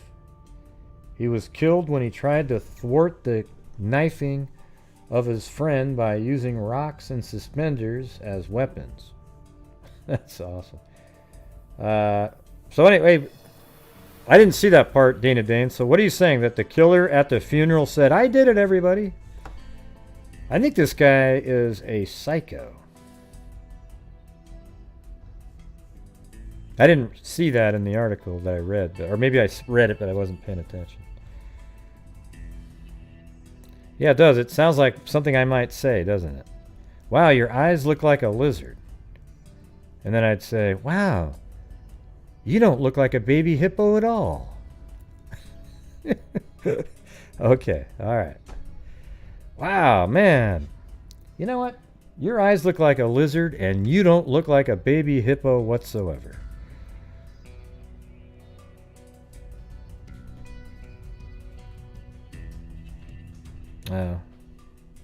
I did mention the funeral. I don't remember that part. Yeah, unfortunately, Lee D doesn't appear so. So, Assistant Chief Inspector Raymond Martin said Santiago, a weightlifter, who was 5'3", 185 pounds, and built like a baby hippo, made a full confession last night to the vicious slang. The younger boy's courage cost him his life. He was killed when he tried to thwart the knifing of his friend by using rocks and suspenders. Chief Martin gave his account of the double murder. Okay. Jaime and Augustin became separated while playing in the Fresh Creek Marsh near Flatlands and Williams Avenue in Carnegie last Tuesday afternoon. Santiago also in the swamp with 15-year-old Herman Rosa of 475. The swamp. Yeah, he's like, they should just call him the swamp creature. You know, because like you got these two guys in the swamp. One of them goes to get cigarettes. But then what's weird is Santiago says, well, I was waiting for some kid to come by to sexually assault. Okay, well, great. So what was your other friend doing? Okay, what was the other guy doing? The 15-year-old named Herman Rosa. We'll have to go look that guy up in a minute. Yeah, what was Herman Rosa doing?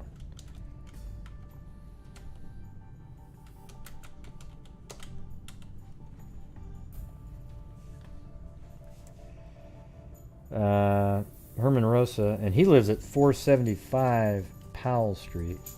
Oh, so that's right next door. It's literally right next door to him. I mean, just across the street, really.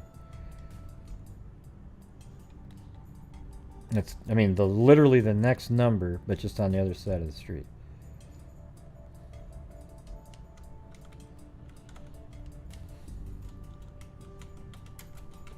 So Herman Rosa, his little buddy, lived right across the street there.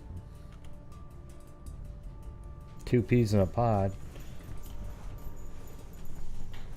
Then he grabbed the youngster and tried to molest him.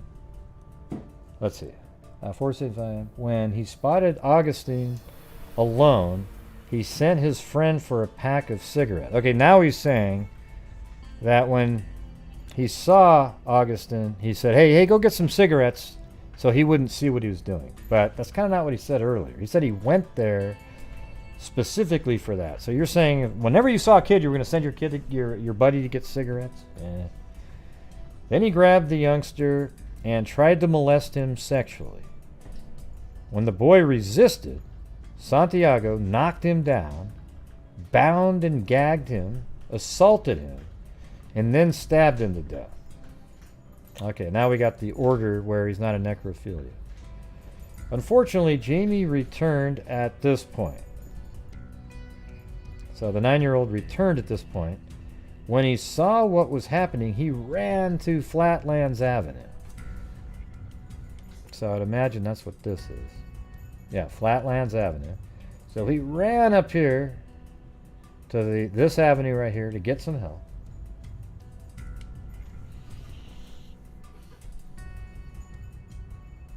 Seeking help, but nobody was around. Then he ran back to the murder scene with a fistful of stones. I mean, that is just so amazing. I don't think almost any 9-year-old today would ever do something like that. You know, go try to help somebody out. They'd run home and play video games. Then he ran back to the murder scene with a fistful of stones and his suspenders for weapons. I hid behind a tree like a jungle fighter. This is what Santiago's saying. And pounced on him, Santiago said in his confession. When I threw him to the ground, he pleaded and cried, but I told him I was going to kill him, and I did. Jesus. That makes it about 100 times worse for some reason. Just think of that. He was so scared, but he tried to help his friend. And this big, dumbass, baby hippo-looking asswipe, Israel Santiago, jumps on top of him. And the kid goes, "No, please don't do it." He goes, "I'm going to kill you." And then he starts stabbing him. Jamie was stabbed 30 times. The Rosa boy returned as Santiago was leaving the swamp. So the other guy, Herman Rosa, returned to Santiago as he was leaving the swamp. "Let's get out of here," the murderer said. Wow, what timing. Jeez, that's just perfect timing for Rosa there, huh? According to police, the boy was not aware that Santiago had killed the two boys. However, he was held as a material witness when picked up with Santiago. Returned to the swamp in a driving rain after the capture, Santiago showed no signs of remorse while reenacting the brutal stabbings. Chief Martin said he doesn't seem to care about the killings, but he doesn't want his mother to know about the sex attack. Yeah, he's a classic, he's a psychopath, this guy.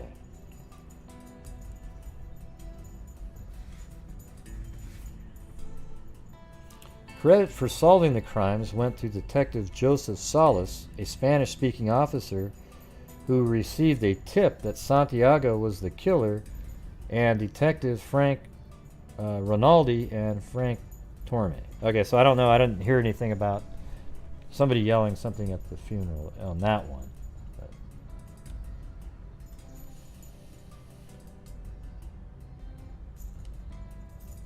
Okay, then this was something that was in the paper. All Canarsie was shocked and revolted by the brutal murder of two young boys in the weeds near Flatland and Williams Avenue last week. The sadistic story, in its disgusting details, revealed only one bright spot: the heroism of a little 9-year-old Jaime Luis Ruiz, who had escaped a killer but returned armed with stones to throw at the 185-pound slayer in hope of rescuing his 13-year-old pal. He did not know that his friend Augustin Trinidad was already dead when he returned and became the second victim of the vicious killer. The police, under the direction of Assistant Chief Inspector Raymond V. Martin, are to be commended for having apprehended the 17-year-old slayer within 5 days and obtained the full, sordid story of the killings. Detective Joseph Salas of the 82nd Squad, Frank Rinaldi of the Homicide Squad, and Frank Torme of the Miller Avenue Squad are also to be commended for apprehending the killer. All of the 100 police who participated in the effort to solve this crime before another occurred are to be praised for their work, for their police work, not only for arresting the slayer, but for having prevented possible recurrence of similar crimes by taking him into custody so quickly. So, yeah, that's before they even had the term serial killer, but that's what they were preventing. This guy is exactly like that, though. He would have killed a lot of people. Except, fortunately, he was too stupid. The fate of the 17-year-old boy who committed these terrible crimes is now in the hands of the courts. If his mental condition is such that he is a menace to society, he would be placed in an institution for life. If not, he should pay the full penalty provided by law and determined by the courts. We cannot expect the police to maintain law and order and protect peaceable citizens unless the courts support them to the full extent of the law. The crime spotlighted the importance of adequate police protection for this area.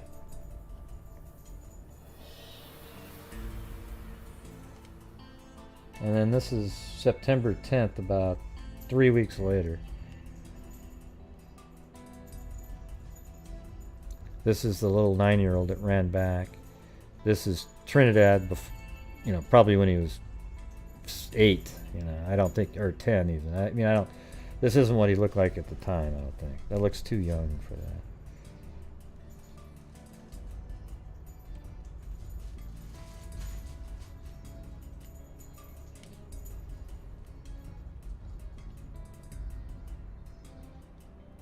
Oh, there we go.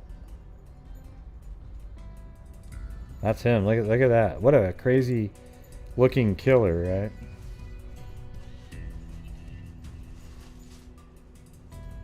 Israel Santiago. We got a boat. I can actually see a boat down there. People walking around. That's that same picture.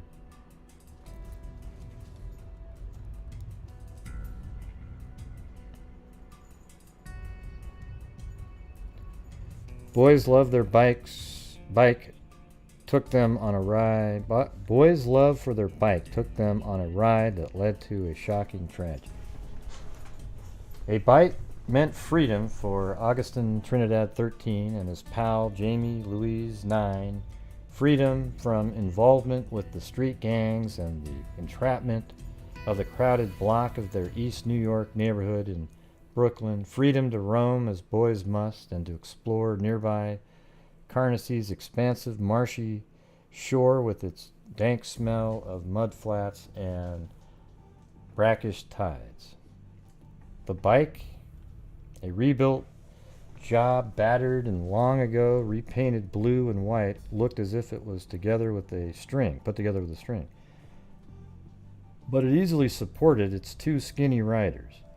Augustin, the owner of record, usually did the pedaling with Jaime perched upon a board somewhere. When they weren't riding the bike, the pals were working on it. But maintenance was a problem. They had to scrounge for spare parts. Both their families had come from Puerto Rico a few years back, and every penny earned by their hard-working fathers went into the struggle to make a home that might be poor and bare, but clean and respectable. About 4 o'clock on a recent afternoon, the pair took off on a scrounging expedition looking for parts. They breezed down broad Flatlands Avenue, a death-like thoroughfare to the average eye, but to them a fascinating strip of marsh reeds, silent junkyards and twisted scrap heaps, rusting and air pervaded the damp ocean. Eventually, their trip took them to the desolate parking lot of Seaview Lanes, a new bowling establishment sprawling over the wasteland at the foot of Flatlands Avenue. Beyond the parking lot, they pushed the bike about a quarter mile into the 2 square mile of marsh and brush. Surrounding Fresh Creek, about 200 feet wide and emptying into Jamaica Bay, which flows into the ocean. Over the mouth of the creek, about 1.5 miles away, was a bridge carrying the whirring traffic of the Belt Parkway circling the city. But this side of the parkway, there was no human sight or sound. Into the weeds which were apt to yield stray bits of junk, the boys hauled the bike, their heads barely taller than the dense growth. They wrestled the bike and separated like two duffers searching for golf balls. Presently, Augustin heard a heavy footfall crushing the growth. It couldn't have been Jaime, a heavy elephantine figure. Right, I like how they're just dissing on this guy. A heavy elephantine figure parted the weeds. Augustin. You know what he kind of reminds you of is Augustus Gloop from Willy Wonka and the Chocolate Factory. Almost has the same name too, right? Yeah. Augustin looked up from the thick legs and saw the massive-like face of a pervert and violent killer.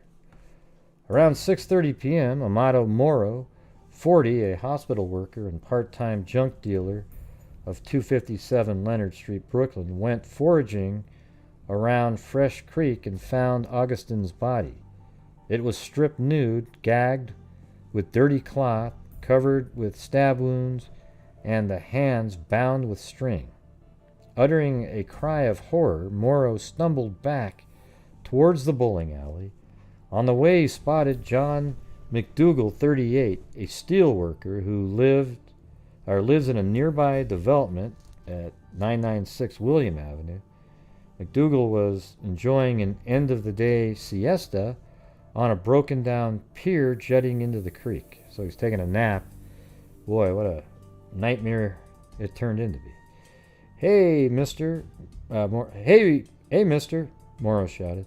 Call the police. There's a dead kid in there. McDougal offered to get back to make sure that Morrow said, I don't want to go back there. They hurried to the bowling alley where McDougal phoned police, then returned to the marsh where they found Jamie's body about 5 yards from Augustin's. The younger boy had also been bound and gagged and stabbed. Repeatedly, but still wore his dungarees, t-shirts, socks, and blue sneakers. Shortly, the marsh swarmed with police hunting for a murder weapon or other... Let me see what else. Okay. Murder weapon or other possible clues. The search continued through the night under the glare of searchlights.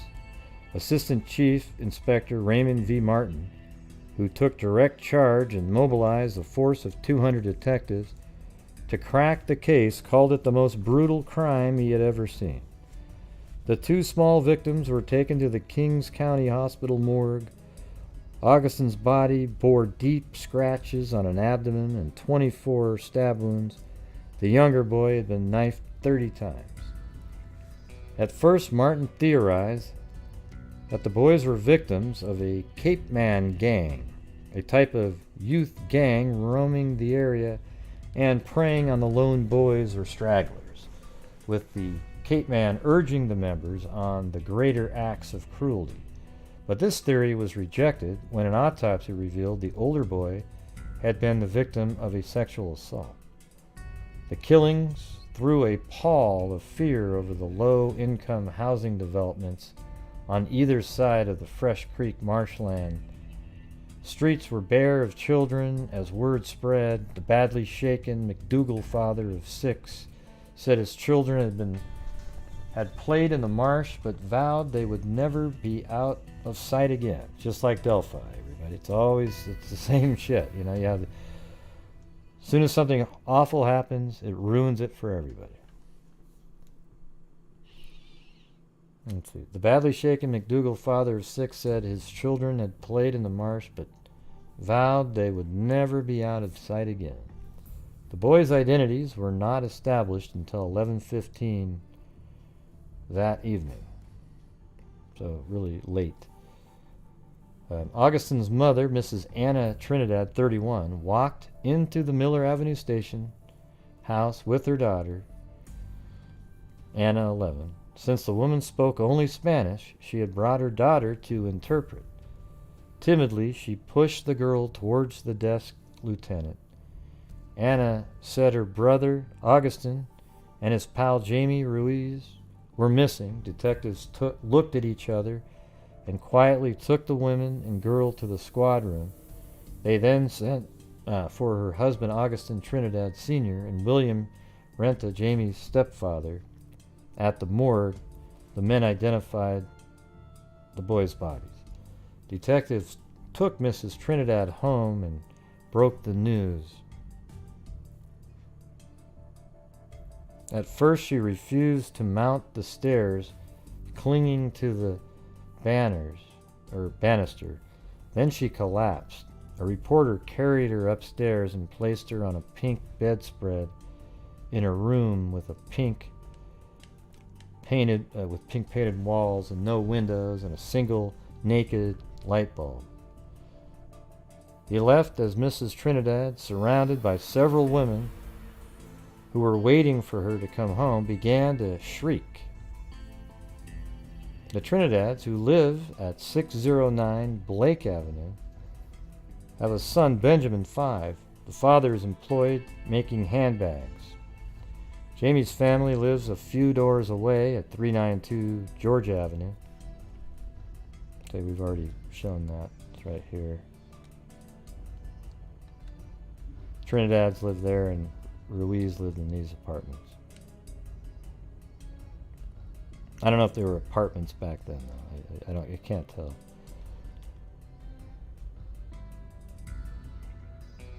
There are 4 other children in the family: Elliot, 15, Sonia, 11, William Jr., 1.5, and Joan, 4 months. While the families went about borrowing money for the boys' funeral, police pressed a massive hunt for the killer. At Fresh Creek, a force of 150 detectives, park and sanitation department employees combed the marshland. So thick was the brush that it took a police helicopter to spot the bike 30 feet from where the bodies were found. An old tire that the boys apparently had picked up was looped around the seat. In the creek, a police skin diver recovered Augustin's black chino pants, t-shirt, and sneakers. The cops rounded up known sex degenerates for questioning and set up a special switchboard manned by Spanish-speaking detectives.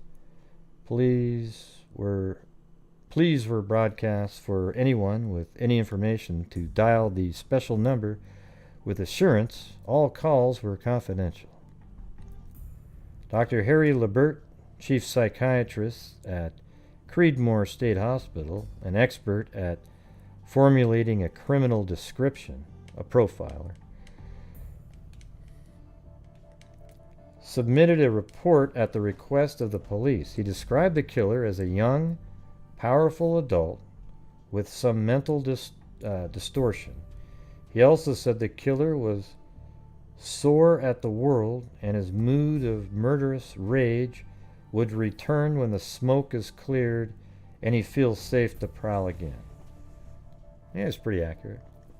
Detectives were dispatched to the Manhattan Lower East Side to investigate the similarity in the sex slang of 7-year-old Jose Vasquez on a rooftop June 9th. The Vasquez boy also had been stabbed many times, but physical evidence ruled out the possibility that the killers were the same, cops said. As the manhunt wore into the third day, another team of 3 detectives gathered a tip from a grocer who guessed that a hulking 17-year-old youth in Brownsville just might be the one. Brownsville adjoins the neighborhood of East New York. The grocer identified the youth as Israel Santiago of 476 Powell Street. He said Santiago had a reputation for picking on small boys. Santiago, brought in for questioning, proved an unusual physical specimen, built like a baby hippo. He was, man, they just keep on going. He was 5'1", they're saying here, 185 pounds, and an amateur weightlifter. One of the 12 children of a grocer, and he wasn't going to get much taller though, right? Because 17 year. One of the 12 children of a grocer, Crescencio Santiago, he worked for his father at the Powell Street address. All right. Well, I'm going to go get myself some more Gatorade, maybe something else. But don't forget, everybody, I'm just a cup of coffee. Hey, I know what that face is. That's the Easter Island statues.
All right.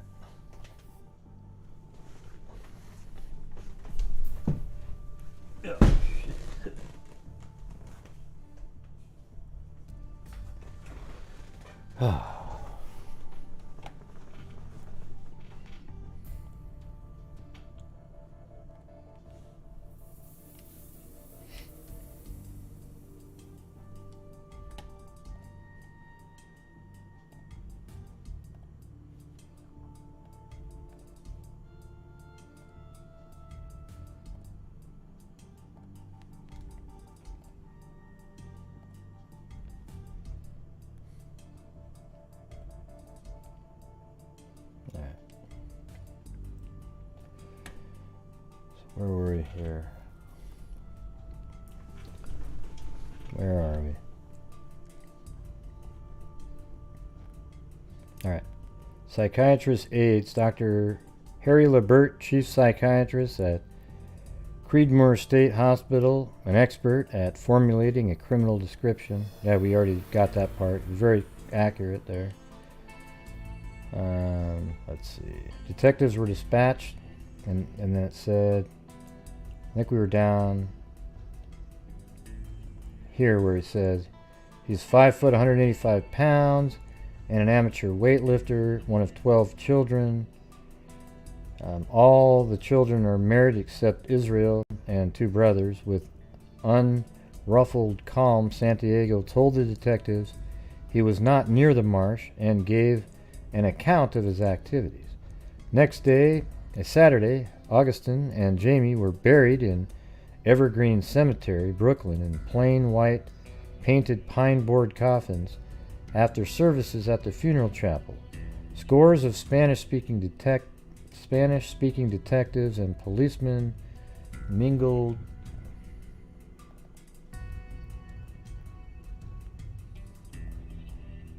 in groups of about 100 mourners at each ritual, and among the 300 others who something streets outside, but no leads developed. Hey, thanks, Jennifer Rochelle.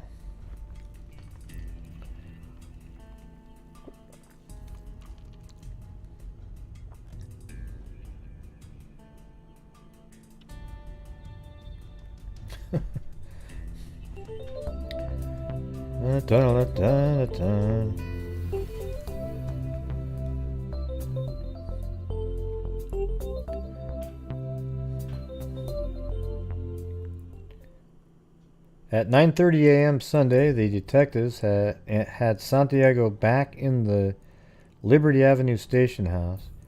Detective Joseph F. Solis, who speaks Spanish, had Santiago go over his story told Friday night. Then Solis had joined in, it's hard to read this right here, in the questioning by his colleagues, Detective Frank Tormey and Frank A. Rinaldi. Santiago understands English well but speaks Spanish better. At first, Santiago tried to incriminate Moro, the man who found the bodies. Then discrepancies began to develop in the story. At 2 p.m., he finally blurted, "Yeah, I killed him." Then a cold, righteous look came into the expressionless eyes. "I did it because they cursed my mother," he said. Bullshit. Inspector Martin arrived and joined in the questioning, and Santiago proceeded to unravel a confession that shocked even veteran police. In it, he kept referring to his 2 small victims as the boys who called my mother a name. Martin termed this a self-serving statement designed to fix in his mind an excuse for the killings. Right. A slur on one's mother is traditionally regarded by Puerto Ricans as the ultimate unpardonable offense. It was after midnight when Martin brought Santiago back to Fresh Creek for a reenactment there under the garish searchlights and in drizzling rain. Santiago stolidly told a story of unnatural sex, frenzy, and what proved to be a little boy's stoutly loyal courage. A rain-dotted and maroon sports shirt pulled tightly over his barrel frame, Santiago related how he had come to the marsh, looking for sexual relations with boys. The marsh, he said, was a favorite spot.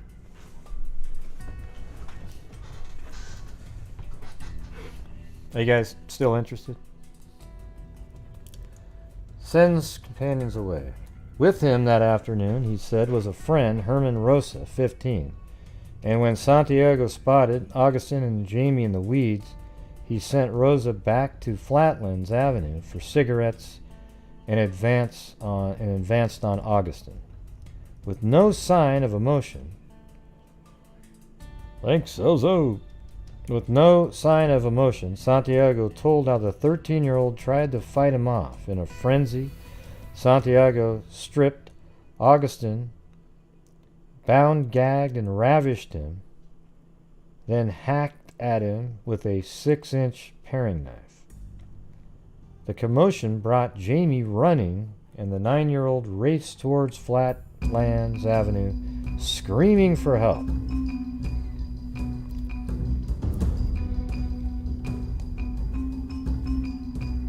Well, even if they were, who cares?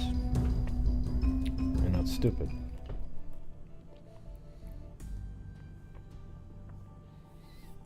Hey, there's Meredith McKenzie.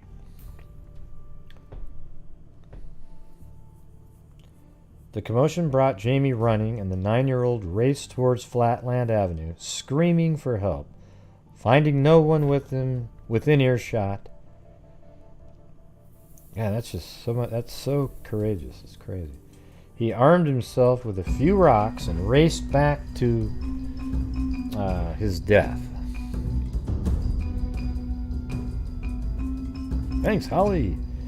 Almost proudly, Santiago told how he waited for Jaime like a jungle fighter, ambushed and bound him and told him, "Now I'm going to kill you."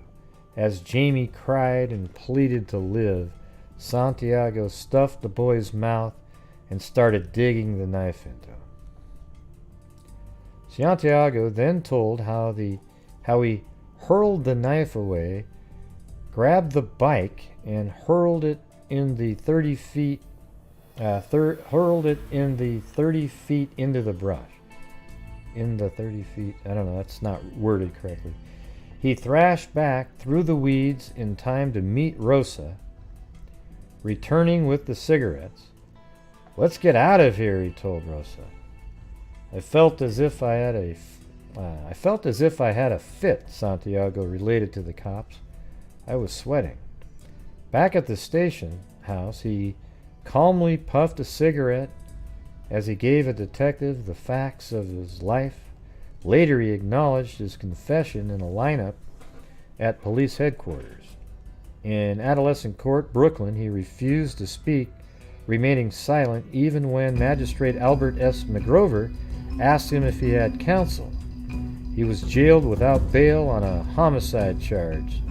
Subsequently, a grand jury indicted him on 2 counts of first-degree murder, to which he entered a mandatory Just a cup plea. of coffee.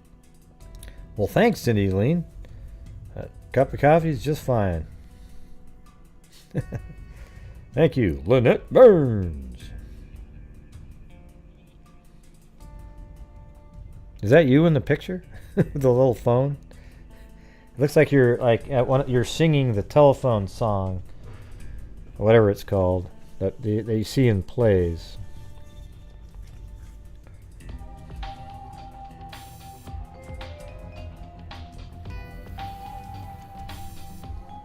You know, it's what I'm talking about. It's like a. Oh, that's Sally Fields. I can't tell. It's so small. Oh, okay. It's tiny.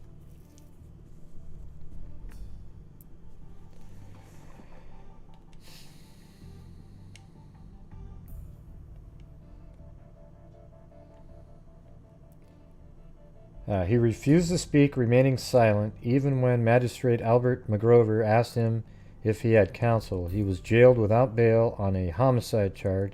Subsequently, a grand jury indicted him on 2 counts of first-degree murder, to which he entered a mandatory plea of not guilty, and Kings County Judge Samuel Leibowitz sent him to Kings County Hospital for psychiatric observation.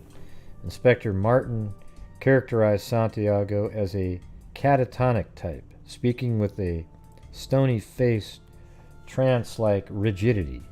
He said a knowledgeable person could have spotted him as one likely to commit a crime of violence. If he could have been brought to psychiatric attention in time... Shut the hell up, man. God.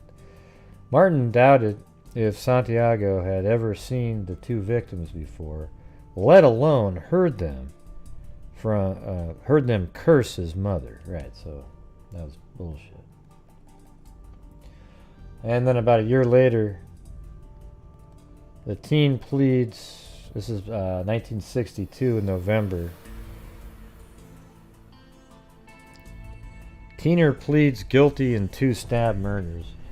Squat Solon 18-year-old Brooklyn youth interrupted his murder trial in Brooklyn Supreme Court to plead guilty, so the trial's going on, to the savage stab murders of 2 younger boys August 15, 1961. Israel Santiago, 5'3" and 183 pounds, pleaded guilty to 1 count of second-degree murder. Bullshit, I mean. And a first-degree manslaughter. God, how did they cut this deal with him? He faces a mandatory sentence of 20 years to life on the murder charge and up to 20 years on the manslaughter count. Victims of the brutal killings in a desolate Brooklyn marshland were Augustin Trinidad Jr. 13 and Jaime Luis Ruiz. Arrested 5 days after the crime, Santiago told police he had gone to the weed-strewn area in the early evening looking for sexual relations with boys. In halting English, Santiago confessed that he became infuriated after the Trinidad boy fought off his sexual advances. He started stabbing Augustin, and an autopsy revealed that the boy had been slashed 25 times, mostly in the chest and back. The younger boy ran away looking for help. Yep. He's one of 11 children, it says here. And here we go. Justice was cheated. So, a species of our society showed his kind of respect for law and his patience for ruthlessly murdering 2 children by sneering and insulting a judge in the Brooklyn Supreme Court last Monday as he was being led away to start a 25-year sentence imposed on him for his crime. What a joke, you know? What an absolute embarrassment. I mean, he's going to get out when he's 40-something. Yeah, Israel Santiago, an 18-year-old Puerto Rican, had savagely knifed and killed 2 other Puerto Rican children, one 13 and the other 9, last summer. We will spare our readers some of the fouler details involved in the crime. We'll only quote Assistant Chief Inspector of Police Raymond Martin, a man whose duties and experiences have probably allowed him to witness much of the sordid and gruesome. He called Santiago's crime the most cannibalistic and vicious that he had ever seen. Yet Israel Santiago escaped the electric chair. He will serve a 25-year sentence as a burden to society for which he has only contempt, as he proved in court when he uttered some vile expressions in Spanish at Justice M. Henry Murnicello, after the latter had sentenced the slayer. And I would have just added 10 right after that. Those who let's see, those who have so loudly called out against the death penalty and want it taken off the punishment books can never have a good case for their arguments so long as we have murderers of the stamp of Santiago in our midst. The Santiagos of our world are more merely sick-minded people, nor is environment a good enough excuse. Throughout the world, and at all times, more than half the population has always lived in poverty and probably environments far worse than anything the Santiagos have had to put up with. By and large, the poor have always respected the law. Fortunately for the Santiagos in their midst are not many. Because the law has become softer, the crime wave has soared. Exactly right. I mean, look, just, you know. Look how weak it is in my state, right? Portland. And how the crime just keeps going and going and going and going and going. Thank you, Rita. Because the law has become softer, the crime wave has soared. The Santiagos are getting away with more and more each time. He's just talking about, in general, the Santiagos. You know, not the family. We have compassion for Israel Santiago's family, but we have a deeper compassion for the two families whose children... Well, I don't have really any compassion for the Santiago family. My sole compassion is for the two families. You know, not the, I just sort of mildly feel like, oh man, it sucks to have a kid that's so barbaric like that. But I don't give two shits anything about them at all. I care about the other people, the victims. Tomorrow or the next day, it could be O'Reilly Johnson, Stankiewicz, or Cohen. It is strange and very much to be wondered at the district attorney's office permitted Santiago's original indictment of first-degree murder to be changed to manslaughter. Yeah, how in the hell? In the first degree. This basically is what saved Santiago from the electric chair, which is where Santiago definitely belonged, and not in a fairly comfortable prison cell with his meals and clothes provided for him. And the meals that will keep him looking like a baby hippo. Now there was something in... Now here's the thing, I don't know if this is the same one, but, this is in New York, and it's 17 years later. I could actually see him getting out early with, he's up for parole, and, But look at this one, it says, and this is exactly mathematically correct here, 61, 18, and he goes 17 years later, he'd be 35, right? So that's 1977. So, 17, well, about, 16, 17. It's hard to, get the exact number. So it was 1961 when this happened and he was 17. So then 16 years, I don't know. There's a guy with the same name right around that same time. It says, Israel Santiago, 35 of 470 Howard Avenue, Bronx, set his neighborhood's apartment on fire yesterday afternoon, and then nonchalantly admitted to him as they sat on... This sounds like the same guy. I mean, he sounds like the same person, doesn't it? Admitted to him as they sat on the stoop of the building while fire engines raced up the block to douse the flames. I mean, he's sitting there, he just doesn't care. I mean, I don't know if it's the same guy, but it's roughly the same age. But it's 17 years later of a 25-year sentence. Right? Fire marshal said Santiago set the blaze in the first-floor apartment of Pedro Mojica, 30. Mojica told the marshals that Santiago had admitted setting the blaze. Santiago was arrested by Captain Vincent Ascolia and fire marshals Thomas. Yeah. So I couldn't really find anywhere where it said it's the same person. But there's a lot of people with that name, by the way. in that area, so I thought it would be really uncommon, Israel, Santiago, but apparently it's not. All right, so let's check out. That's basically it for the story, but I thought you guys would find it interesting and also just crazy and sad and shitty, you know, the whole thing.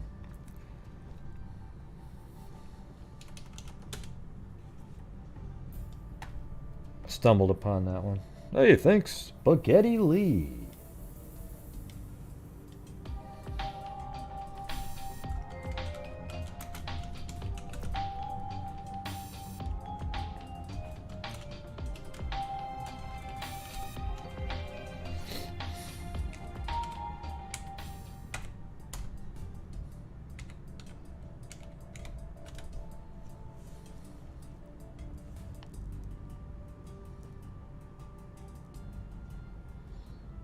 Yeah, that's his name there.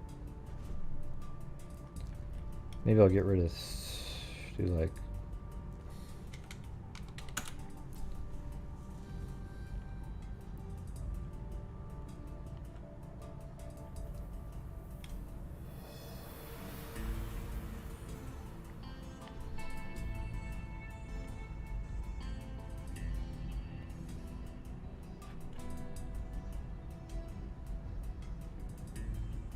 yeah, I don't know if that's, I don't know. I don't think he's in there. Let me check later, though.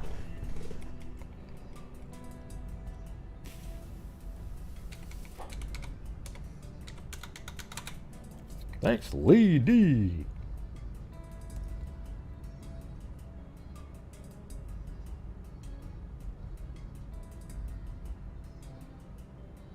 Herman. I think it's probably.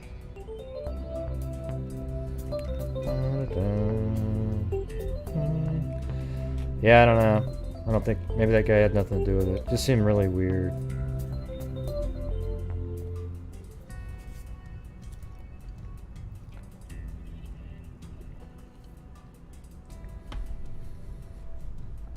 Well, that's it. What else you guys got? That's been, you know, what are we at now? 2 hours and 25 minutes. Had almost a 5-hour one last night.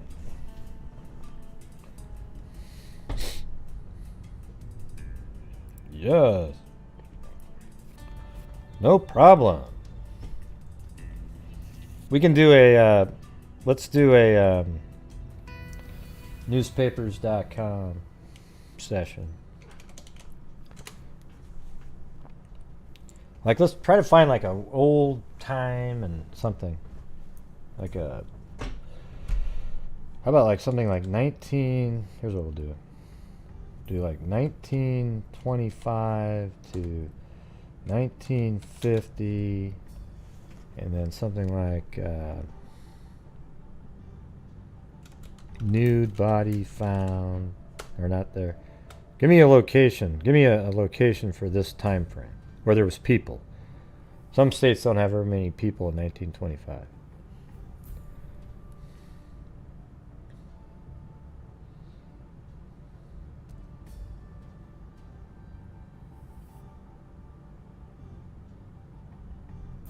Thanks, Gene.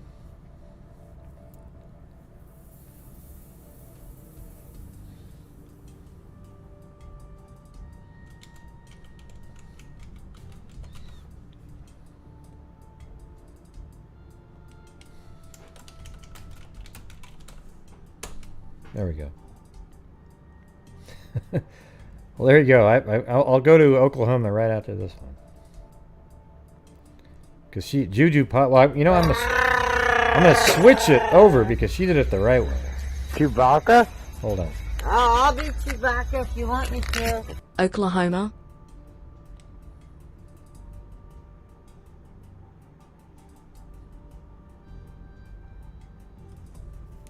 There it is. I knew it was right there. I was like, God, my brain isn't even. All right, so now we're doing 1925 to 1950.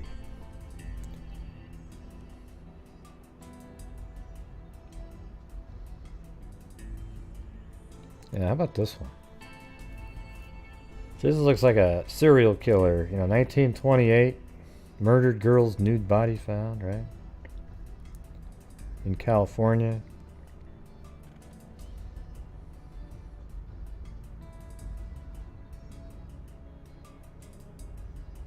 Well, they think that they already got a guy in that one. Let's see if we can find another one. Nude body found.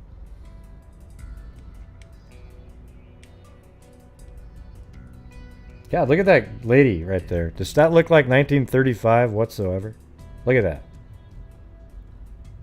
Does that look like 1935 at all? Look at the hair. I mean, it just looks like she could be now. That's wild.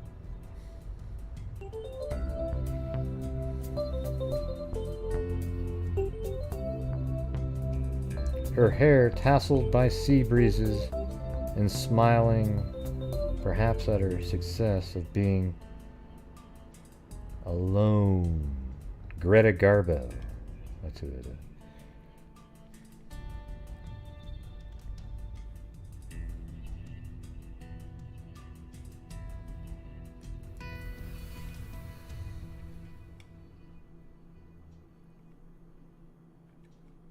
Authorities termed Thompson sex mad and asserted that in addition to his confession to police in the Hallmark case, a diary kept by him listed 16 other assaults.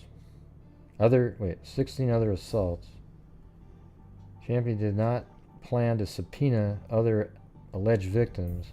Miss Hallmark's nearly nude body was found last Monday in a creek in Springdale Cemetery. She had suffered a broken neck. So who's this guy?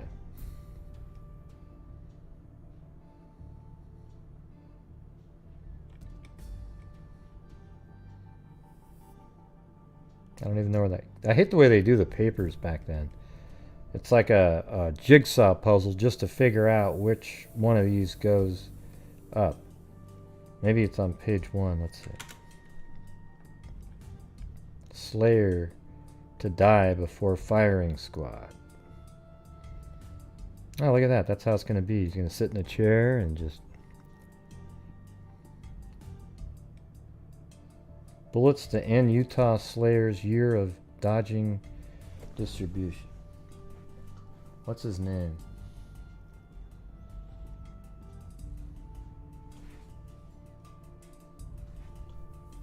I think it's probably that Thomas guy that they were talking about.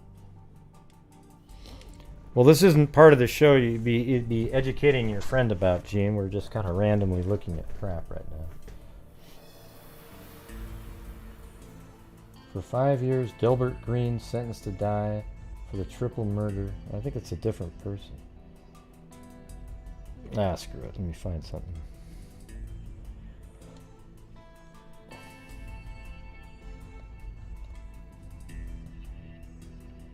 Yeah, it doesn't seem like it has the state in there.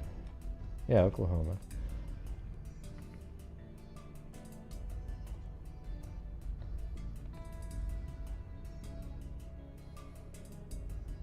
Nude bodies found in lonely wooded sector of Wisconsin. 10th body found after plane crash. Are these related? No, this is different. Authorities hope today that an autopsy would clarify conflicting clues, CLEWS, in the mystery shooting of 2 women social workers who were found clad only in stocking and shoes in a lonely wooded spot 8 miles southeast of here.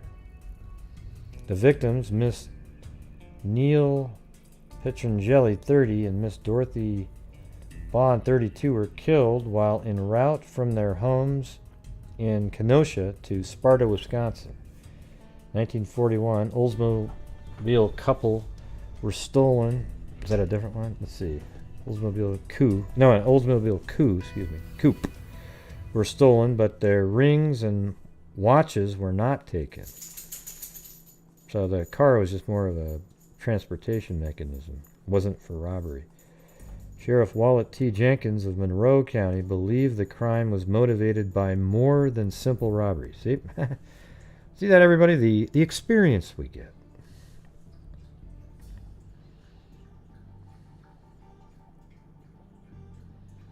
Besides the rings and watches that had not been stolen, the sheriff said that the time element in the case did not support a robbery theory. Coroner Walter R. Miniman was expected to return. Well, now let me look these up. That sounds like a kind of an interesting one there. This is in Wisconsin now, apparently. Okay, Miss Neil. That can't be more than one. That name in there twice.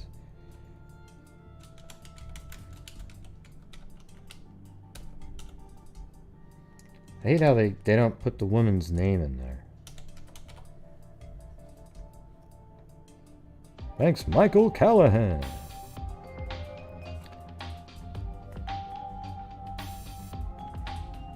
Yep. This I'm hoping to have our record month. I'm trying to get. I want to donate $3,000. Our record before was Thanks for your donations. 5 or 26.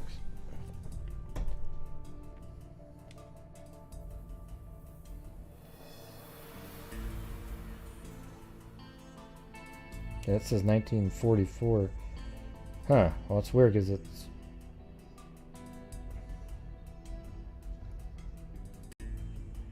Neil. It was the $10 check made payable to Neil that brought the first lead from Toma 40 miles northwest for an excited gas station. It does not look like this is the case here. Like there's two women and... Hold on. The case of the twin clues.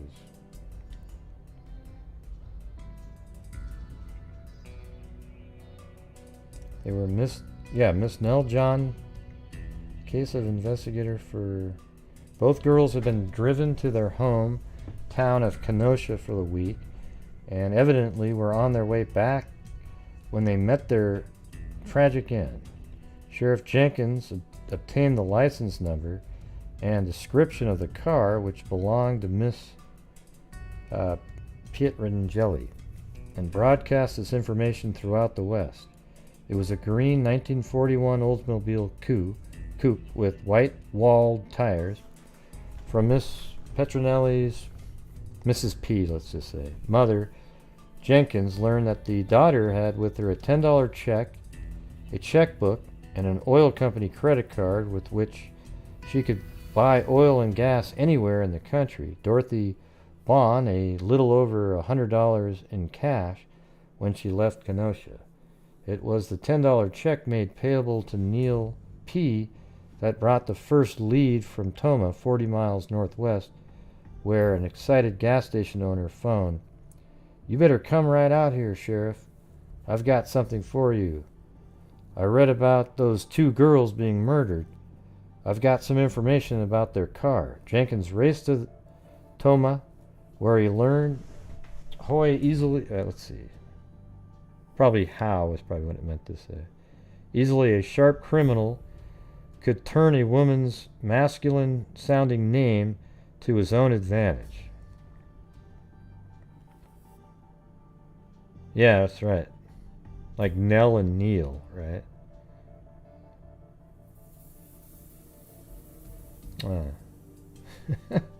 That's pretty weird. So this guy has a gun on him in this picture, but they're smiling. Miss Nell, right? And then his name is Neil. That's interesting, isn't it? Nell and Neil sound, or look exactly the same. You just have to extend the eye up to touch the dot, right? And you wouldn't notice it. A soldier stopped here for gas, the attendant explained. He said he was Neil Pietrangeli and was on a 14-day leave. He asked me to cash a $10 check, which he endorsed. I gave him his change after taking out the gas and the root beer. What did he look like? I'd called him stocky, medium height, and about 20 years old. That's help, said Jenkins, but you say he had a bottle of root beer? Any chance of us picking up the bottle he handed? What, for fingerprints, now it would be for DNA. Say, there might be, answered the attendant. I remember he only took a couple of swallows. If we go through the empties and find a bottle half full, that'll be the one. The two men examined 5 cases of empties before they found one that was half filled. Jenkins drove back with it to Sauk, where he brushed the smooth surface with chemistry gray powder. This is pretty interesting. Just randomly. 3 latent prints came to light. A thumb and 2 fingers. Pictures of the impressions were made and rushed to Washington. Meanwhile, Jenkins was convinced that the killer would use the blank checks, so he notified all banks to be on the lookout for a uniformed stranger who would attempt to cash checks on the account of Neil Pietrangeli, or whatever the hell, I can't pronounce that name. Pietrangeli. The cashier of the LaSalle, Minnesota State Bank reported he had cashed a $25 check for a man in uniform who called himself Neil John Pietrangeli. Although the soldier carried on an oil company credit card, the cashier had insisted he furnish his serial number. The cashier, Peterson, repeated this number to the sheriff, who immediately got in touch with the War Department in Washington. Jenkins got the name of his wanted man from the War Department, who identified the serial number as belonging to Robert Bailey, a deserter from Fort Bragg, North Carolina, who had stolen a .45 caliber revolver from an officer. Also, the FBI fingerprint file reported that Robert Bailey, through only 20, had long record of juvenile delinquency.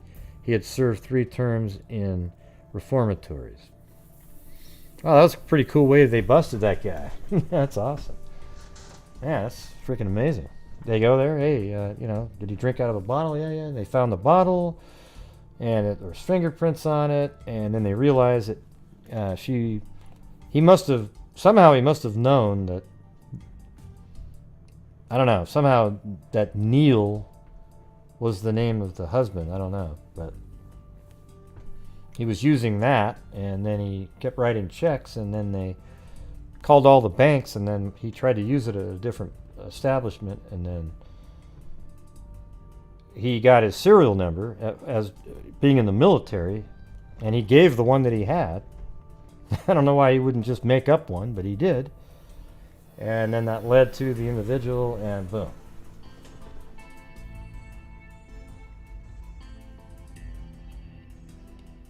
Awesome. So that was a pretty good one there, Juju.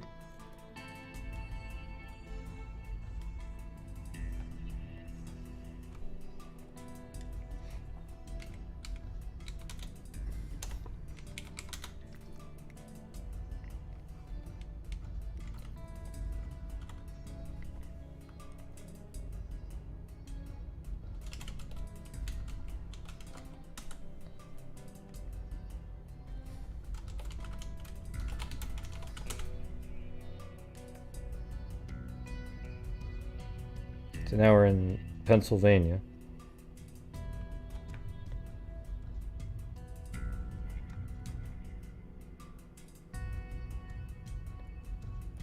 Introducing friend to corpse. Man.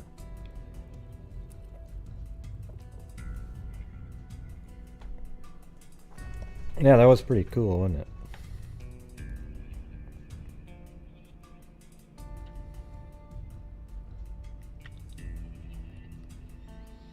Actually, let me go from like 1950 to 70.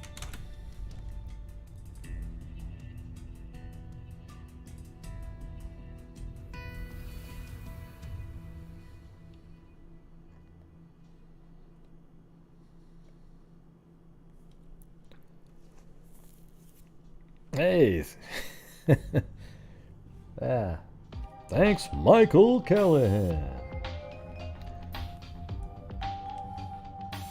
See, what's kind of interesting, I mean, this is where we do true crime here. That's why there's these stories that I'll talk about that, you know, I don't really give a shit that it's Just one a of the cup famous of coffee, ones. guys. It doesn't have to be the famous case, you know. Oh my God, everybody's talking. You know, the one we talked about earlier with the two boys in New York. I don't think I've ever even come close to hearing about that one.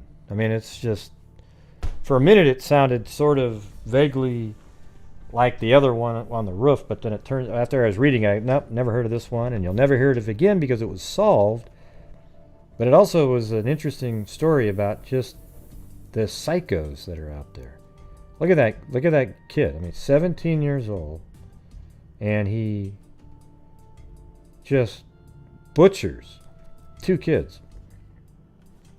And then it also shows you how stupid our justice system is sometimes. That guy should have been executed. As soon as he said, yes, I did it, boom, his head gets blown off.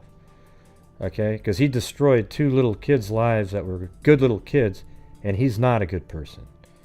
So he shouldn't ever get out. But what they did was they gave him 25. That means he got out at 42 if he served his entire time. That's just stupid. Dumb, dumb, dumb. Embarrassing. God.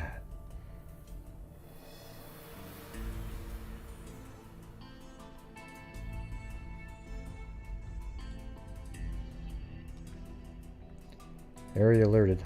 Hunted. Area alerted for suspect in slang. They know who the suspect is, this guy? Because that's Shirley Ann Carey. Let's see. Murder of Shirley. Is that how it was?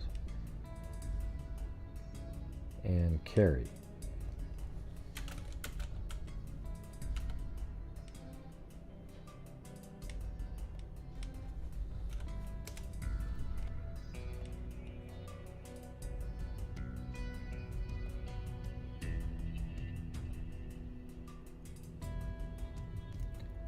Walter Lee Parman. Is that who this is? Yep, Walter Lee Parman. Wow, it's actually on Google. Walter Lee Parman, a brooding and enigmatic man of many aliases who escaped from custody here. This is 1984. 12 years ago, that would have been 72. And this was 1965. Ago, while serving a life sentence for the savage murder of State Department Secretary, was recaptured. Awesome. Yesterday, while working under assumed name as a manager at a high-tech company in California. Wow. Look at that. I mean, the guy, he escaped and he became a manager at a high-tech company. Parman, 51, who once claimed that he and the women he was convicted of mutilating and murdering were involved in secret government undercover work, was picked up by federal marshals at the Shugart Corporation in Sunnyvale, California, where he was a manager of shipping and receiving. Once on the FBI's 10 most wanted list, Parman was described last night as a very good employee by an official of the company where Parman had worked since 1977. Man, he worked there for 7 years. Let's see. No, he escaped 12 years ago, but that is unbelievable. Man. After serving more than 6 years of his sentence for the 1965 murder of Parman, who adamantly had maintained his innocence, vanished on the night of September 25th, 1972, while he was being escorted from Lorton Reformatory, where he was incarcerated, to George Washington University, purportedly to address a group on the subject of criminal justice. Wow, so you're giving this guy, like, he gets to give speeches and shit? No group was waiting on the campus to hear Parman. Officials speculated later that his elaborate getaway scheme involved a forged letter that appeared to extend a speaking invitation to Parman. Now this guy's like Catch Me If You Can, right? I mean, he's just like that guy. extend a speaking invitation to Parman, who, although bitter and moody after his conviction, had been regarded at Lorden as a model prisoner. Despite an intense search by D.C. Police City Corrections Officer, the FBI, and the U.S. Marshal Service, years passed with no sign that the authorities were even close to Parman's trail. Although all the clues that ultimately led two deputy U.S. Marshals to Parman yesterday morning were not immediately known, it appeared that responsibilities connected with the managerial role at Shugart may have betrayed him. Evidently, someone spotted him at a seminar he'd attended on behalf of the company, said Kevin Burr, a spokesman for Shugart. The natural and location of the seminar could not be learned, the nature, of the location of the seminar could not be learned. Federal marshals had been searching for Parman in Northern California for a couple of weeks. Robinson said information had been forwarded to his office from Marshal Service headquarters in Washington. After receiving a photograph of Parman from Washington, Deputy Marshal Roger Olmanson and John Lally Jr. took the picture to Shugart's officials yesterday morning. After the photograph was recognized, Robinson said the two deputies went to the section of the plant where Parman was working, according to Robinson. The deputies approached him with caution, based on information that Parman might be armed and dangerous.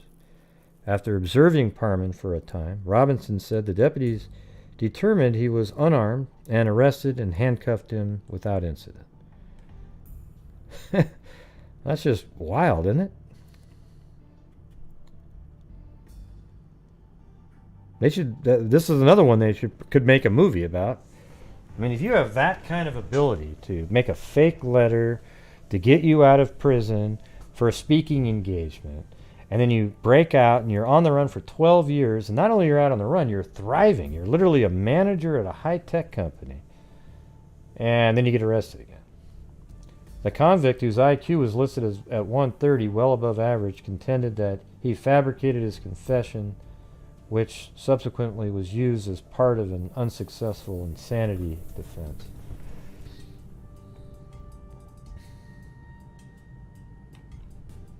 That's just nuts. And that was the original story. They were hunting this guy down, and Walter Parman, they finally caught him, convicted him, was in prison for 6 years, escaped, and then they caught him again in 1984.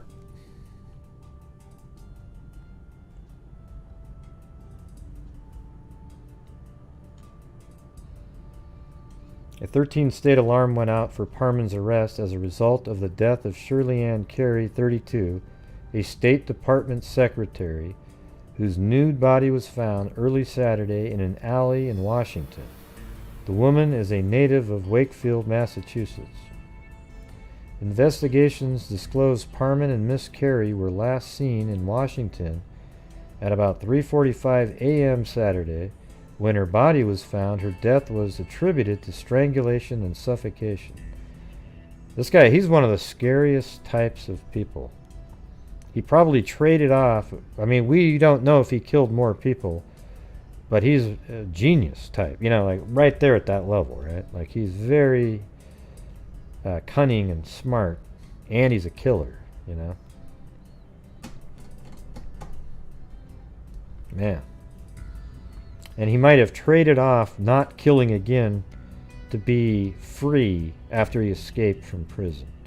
But we don't know. I mean, those 12 years, did anybody go missing in those areas? He claims he didn't do it, but don't they all? Don't they all?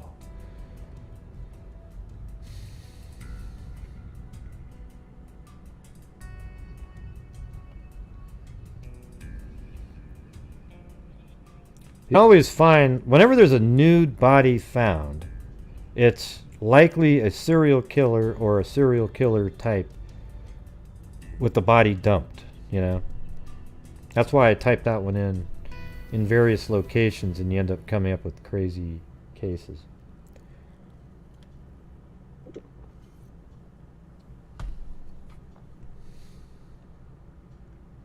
All right, let's see what this one is. This one's in Erie, Pennsylvania.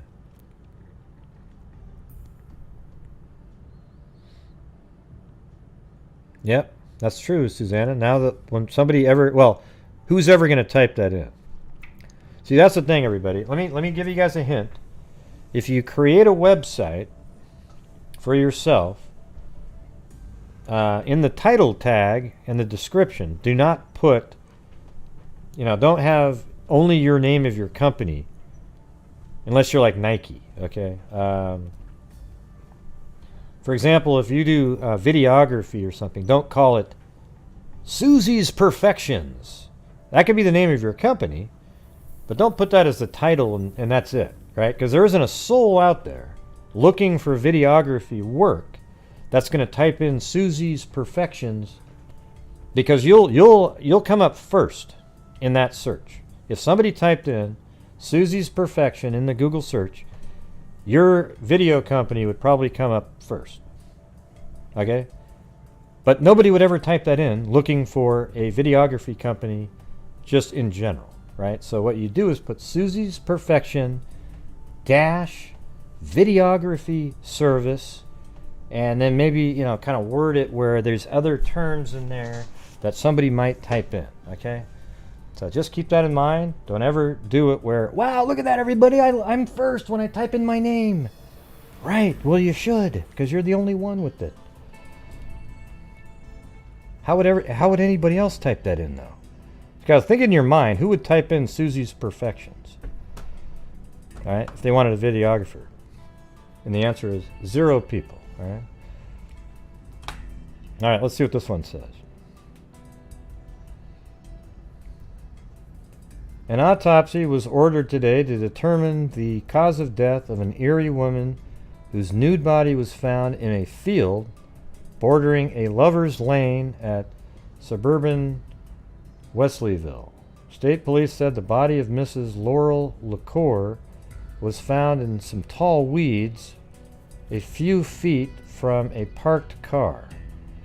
Officers quoted her companion, Edward Nowak, also of Erie, as saying Mrs. LaCour was killed by a car which, okay, well, how come she was nude, though? Which came up the makeshift one-lane road and swerved into the field in order to avoid hitting Nowak's automobile. The second car was driven by... Wait, I don't get this one. Lambert U. Hartle, also of Erie. Of Erie, that's it. Woman's nude body found. So maybe they were nude in the car and then, doing something.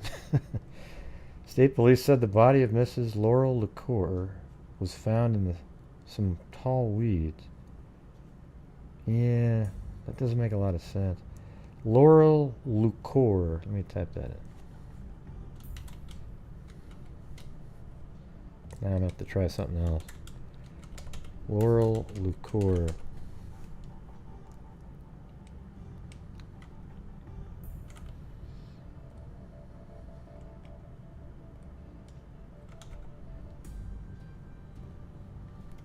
Can't come up more than once.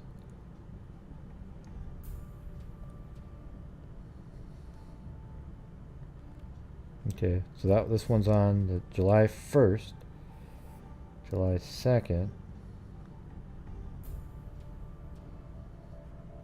Mother of 2 was killed by an auto today.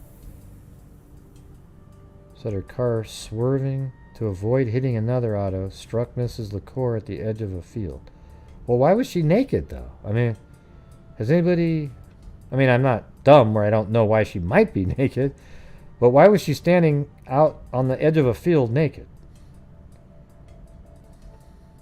Oh, man, that one needs to be better explained.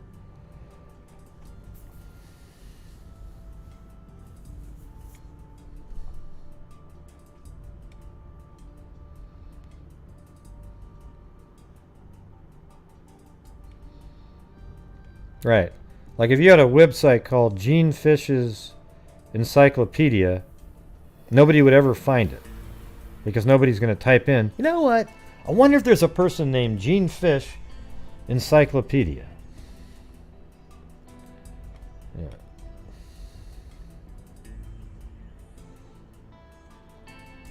Man, this one just seems weird to me. Was ordered today to determine the cause of death of an Erie woman whose nude body was found in a field bordering a Okay, so they were naked at a lover's lane, but she was standing outside the car. 1954. I don't know, man. People didn't do that in 1954. Like get totally naked and like they were sort of hidden inside the cars.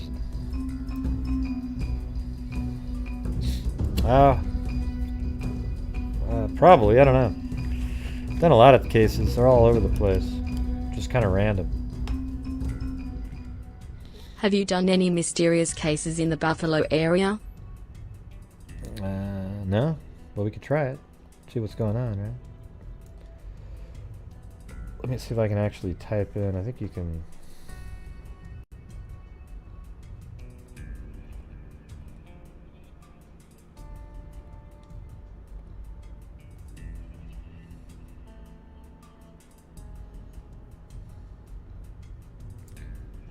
Yeah, I mean, 1950 something, it would just be like you're in a car. I don't know. I think there's just something little extra to that story there. I think the guy just sold a line of bullshit to somebody. And I mean, I don't really know, but it just sounds strange.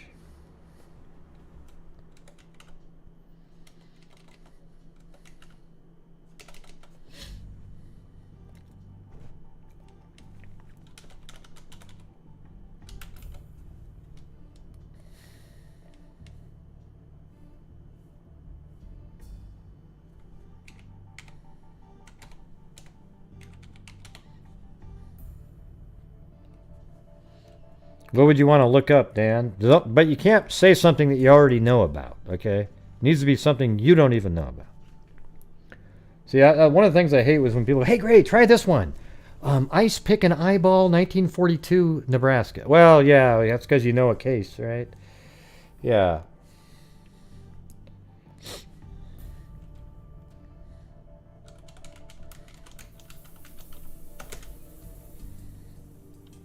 Nope, nobody was killed with a hatchet.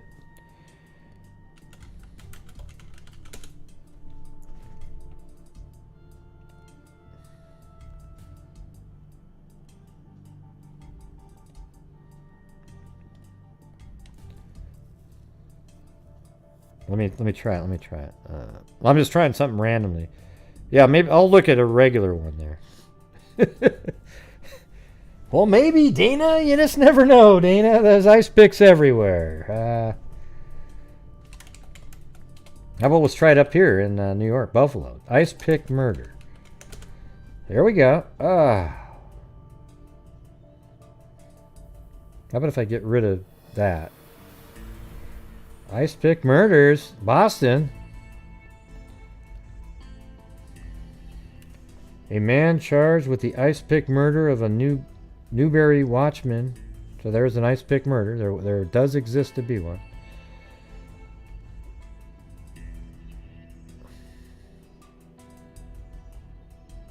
Officials were convinced Saturday that an ice pick murder, which has baffled Pittsburgh police for nearly 3 years, was committed by a Lima State Hospital inmate who always had wanted to kill one person during his lifetime. Yeah, of course.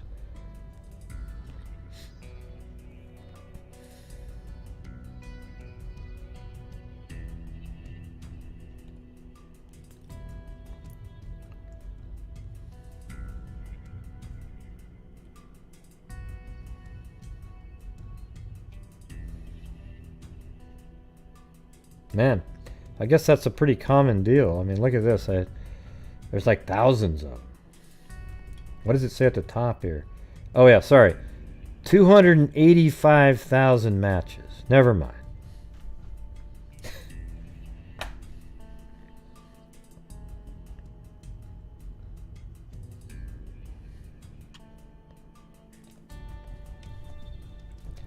Hatchet murder. Here we go.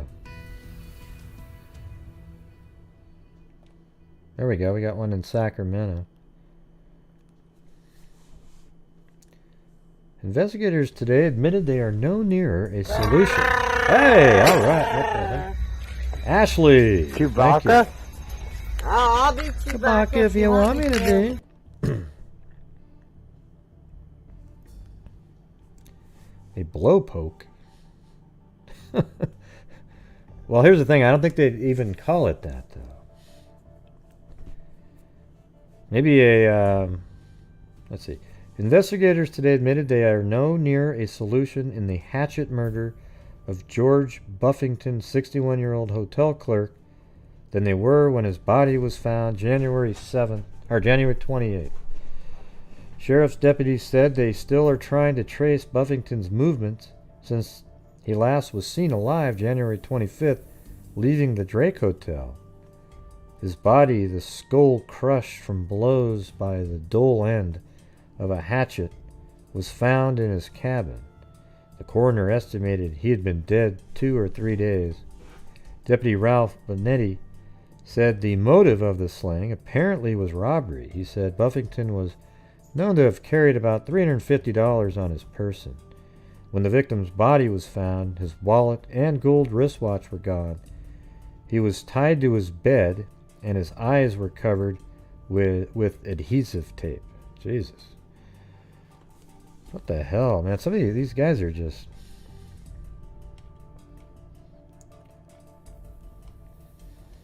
Well, what happened? Let's see. Okay, so his name is George Buffington.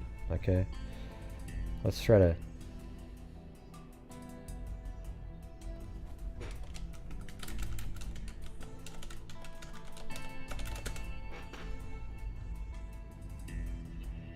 And when was this? 1942.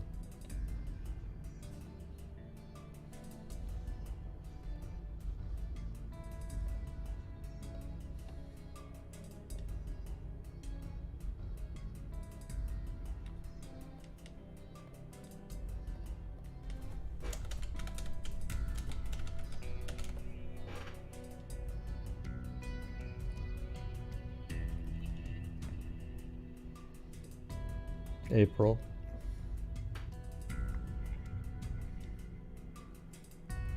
Oops. So I was in Sacramento, California. February 1949. George Buffington.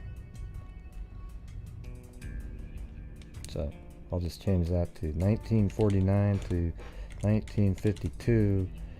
George Buffington, and then California.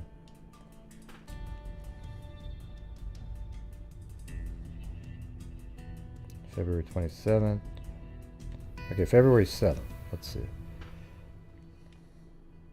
Still unsolved. Alright. February 16th. Robert Walton Paso, State Prison for the robbery of George Buffington, was sentenced to serve a term in state prison for the robbery of George Buffington, the hotel clerk, who later was found murdered. Walton and other members of the so-called Duarte gang were accused of robbing Buffington September 23rd in the Hotel Drake. During the trial of the Clarence Duarte of 309 U Street and Mrs. Evelyn Baxman, the accused leaders of the gang, Buffington failed to appear as a witness on January 28th. Special investigator for the district attorney's office found Buffington dead in the cabin. The murder has not been solved. Duarte and Mrs. Baxman were convicted of robbery and burglary. Well, of course they killed him too. What are you guys talking about? You haven't solved the murder?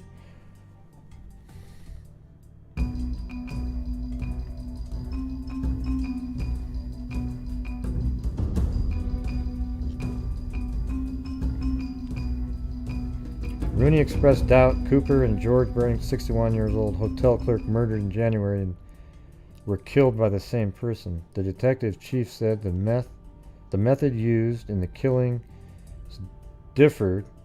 Buffington was tied to a bed and adhesive tape placed over his eyes. Cooper was not tied, and evidence indicated there was no struggle. Buffington's pockets had been turned inside out. Cooper's clothing was comparatively neat. So they're still, now let's see, man, it's 1952 now, or years later. San Francisco Slayer will be quizzed about YOLO killing. Turner of San Francisco confessed impulse murder, will be questioned regarding the unsolved 1949 hatchet killing of George Buffington. Buffington had been struck on the head so hard his skull was smashed.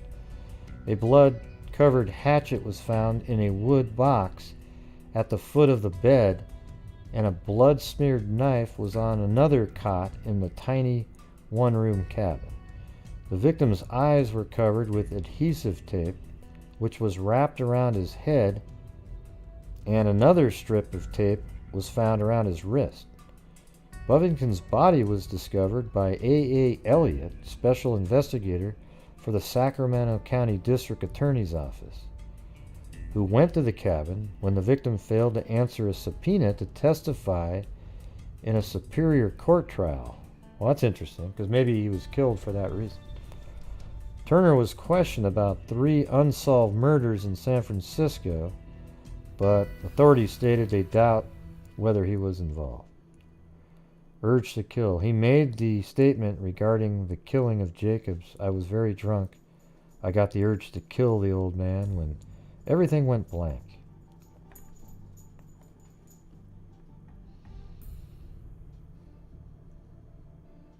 Well, now I have to add more date here. 1953 to 1960.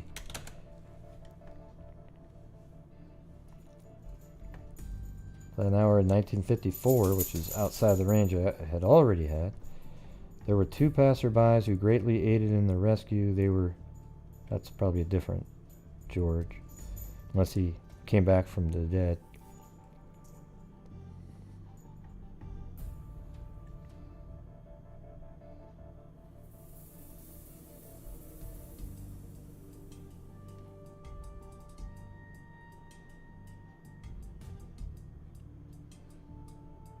I mean, I've never even heard the name Buffington. Oh, really, Gray? I have. You know, we had a... Alright, 1961 to... I've heard of Buffy the Vampire Slayer, but...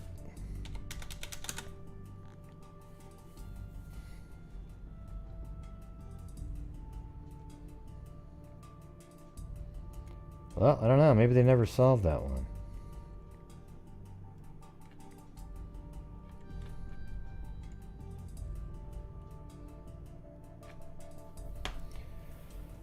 Yep, never solved it.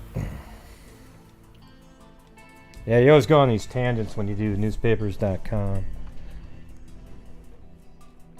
Oh, poker? Yeah, poker. Yeah, I just called him a poker. A blow poke. Here, yeah, I'll do. Let me try. I'll do it for you, Jen H. Let's see.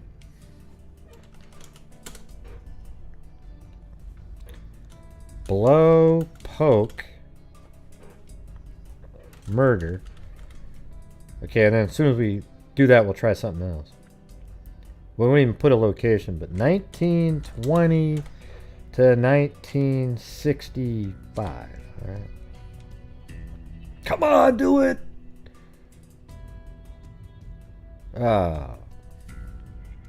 Okay, let's switch it over to fireplace poker murder. Poker murder.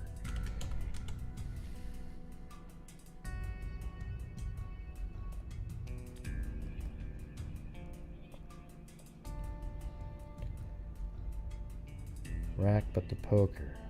That's it. I noticed that the fire set in the living room, everything was intact in the rack, but the poker. Okay, what's going on here? Oh, the kennel murder case. This is 1934. I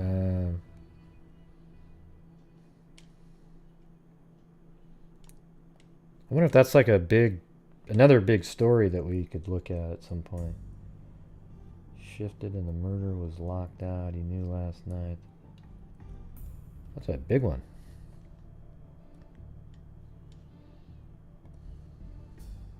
Oh, is it one word, the blowpoke? Let's try that.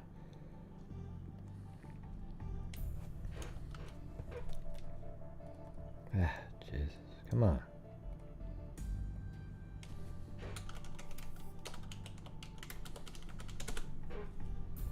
It doesn't say that it's one word.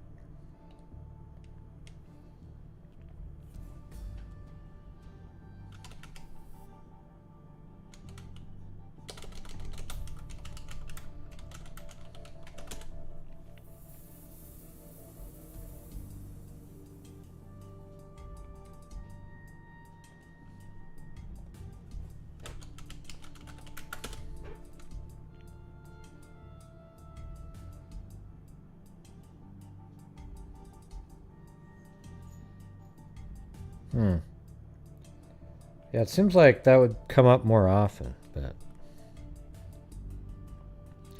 I don't know, Dan Carr. He must have needed the money.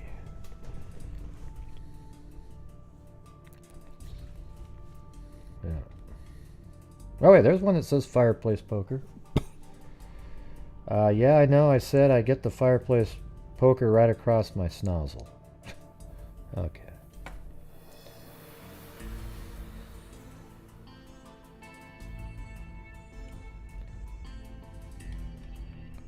All right. Okay, we'll do one more, but let's just come up with... You guys type in a bunch of crazy words, but I'm only going to pick one that sounds interesting.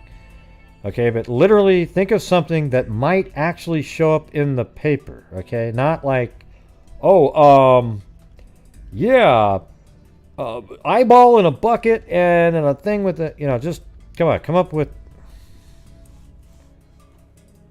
a full-on, like a search. Nope, not doing that one. Nope, not doing that one.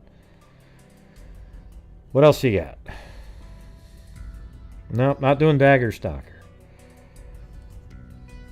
Because that might be one that you've known. Yep, Maniac Killer shows up all the time. Usually back in the 30s, because they didn't know what a serial killer was at that time. But actually that one would come up with those types though, right? Watch. Maniac Killer. And we'll just do it right there. That might be a good one because that's what they called him back then. Maniac Killer, 1942. Spokane, Washington. Jesus. Yeah, see, rubber hand on neck. That has virtually almost no chance. Except if you knew that that case existed. How about this one? Omaha Maniac Killer. Well, where's that one? Now I gotta type that one in. Omaha Maniac Killer.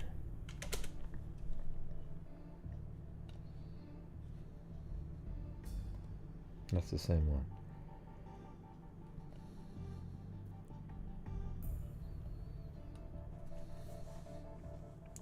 Cash rewards offered for capture of Omaha Maniac Killer. It says it's on page 1. Well, we're on page 1. Okay, is this one? Cash reward for Maniac offered for Mad Killer. This is 1926. Yeah, it's too late. We're on to something, you guys. You guys are now a little bit like the mice apparently in Australia that are 1,000 per 2. You know, you turn on a light and they run all around. Every 2 feet there's 1,000 of them. Especially on the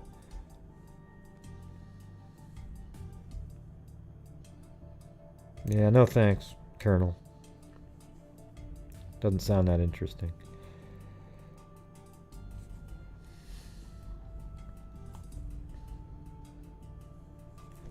Omaha, Nebraska, February 18th. Attention of Omaha entire police force was concentrated tonight on ferreting out the maniac rifleman who shoots from the dark and leaves as his card an empty 22 caliber rifle shell. That's probably, maybe, I don't know where he's leaving it, but that would be a signature right there, right? Already 2 lives have been snuffed out by his weapon. Dr. A.D. Searles, aged physician with offices in lower quarter of town, was the latest victim of the shooter. His body was found sprawled dead on his office floor early today, with a bullet hole through the head from behind. Officers credited his death to a drug addict who had refused narcotics until the telltale empty shell was found in the room. But 4 nights ago, William McDevitt was found shot to death in an almost identical manner. Shot from behind, he was struck down in the street in a downtown neighborhood. The body had not been robbed. Thanks, Ashley. 2 nights ago, a bullet of the same caliber shattered a drugstore window a block from the scene of McDevitt's death.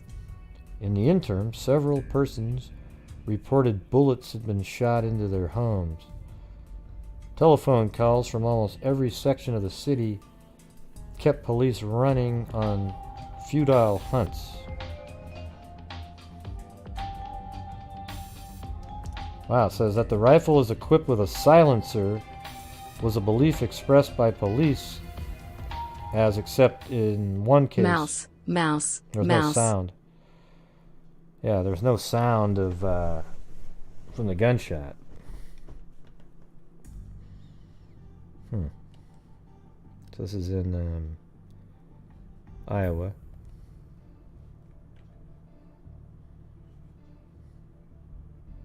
That's Ohio.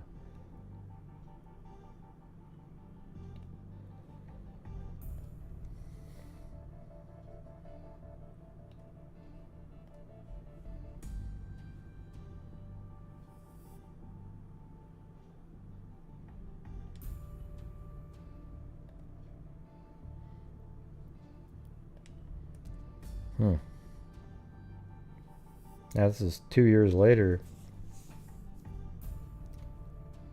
Not since the rifle of Frank Carter, the sniper, a death weapon that sent fear racing down a city's spine, has Omaha been gripped by the dread inspired today by its hatchet man. I guess we got both of them. Right? We just got the 2 different stories in one. The new slayer, who, like the sniper, appears to pick his victims at random, has slain 3, beaten the 4th so severely he will not live, and seriously injured a 5th. All the attacks have taken place since early Sunday morning. Omaha's sniper, whose silencer-equipped rifle slew 2 and wounded 1 before he was captured a few years ago, so that guy did get caught, kept the city in a state of uneasiness during the days he remained at large. The same sense of terror prevailed today, intensified because of the brutality of the crimes. So now he's called the... Jeez. This guy's like an axe killer now. Anyways, we can go on and on forever. I'm gonna take off. 3 hours, 22 minutes.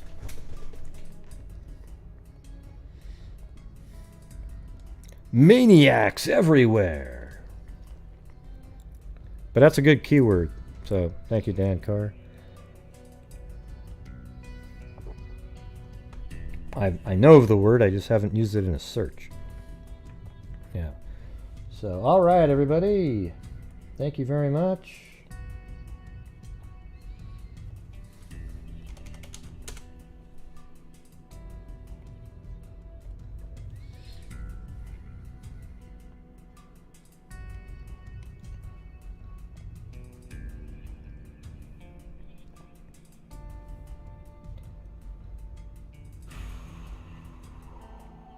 We gotta go get the. That's too hard to explain. Forget it.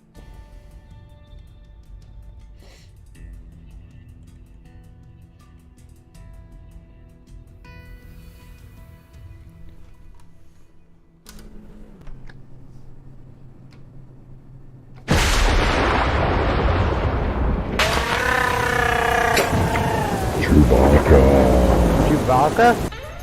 I'll be Chewbacca if you want me to.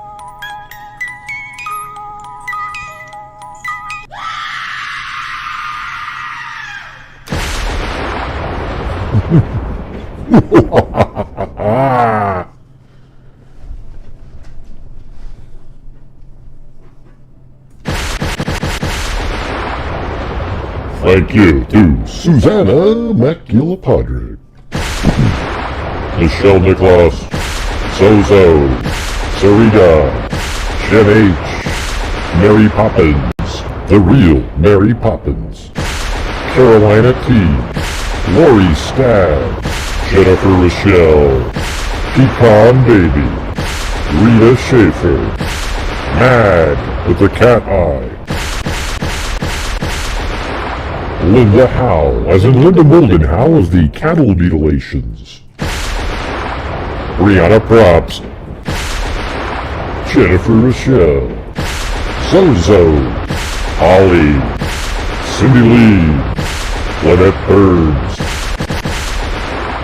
Rita Schaefer, Spaghetti Lee, Lee D, Choo Choo Positive, Lee D, Lee D, Michael Callahan, with his cups of coffee, Dan Carr, Ashley, Rita Schaefer, and Ashley again.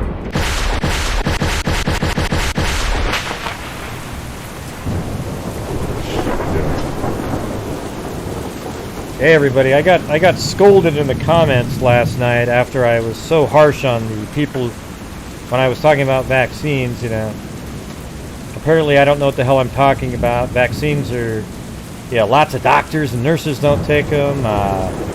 There's all kinds of, what do you call it?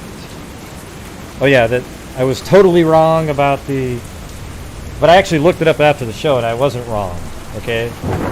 The protection you get from shots, they think most of them think that the studies show that it's a stronger antibody reaction in the, like the Moderna and Pfizer, right? Than you actually get from naturally having it. So, believe it or not, I looked it up. Go check it out. I didn't just say it out of my mind, like it just popped up with it. All right.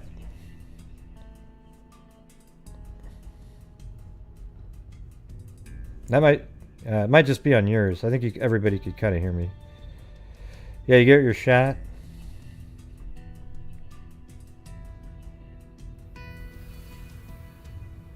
No, I'm not going to repeat it. Let's see. Yeah, I don't understand, like, when you say that nurses and doctors aren't going to get it. I think it's irresponsible for them to keep doing what they're doing and not get the shots. It's like, if you believe in science, it works. If you don't believe in science, then they don't work. Okay? That's all I'm saying. Now, I don't care if you don't want to take it, but don't sit there and, you know, I don't know.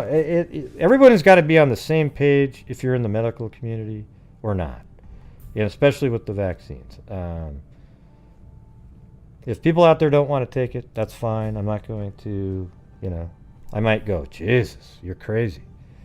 All right? But the other way around shouldn't be done. If you don't want it, you shouldn't try to tell people, oh, you're crazy for getting your vaccine, when literally it's working really well. You can see the numbers dropping dramatically as the you know, people become basically immune, really. Very little chance of getting it and almost no chance of the need to be in a hospital from the severe COVID disease. All right? So there you go, everybody. All right.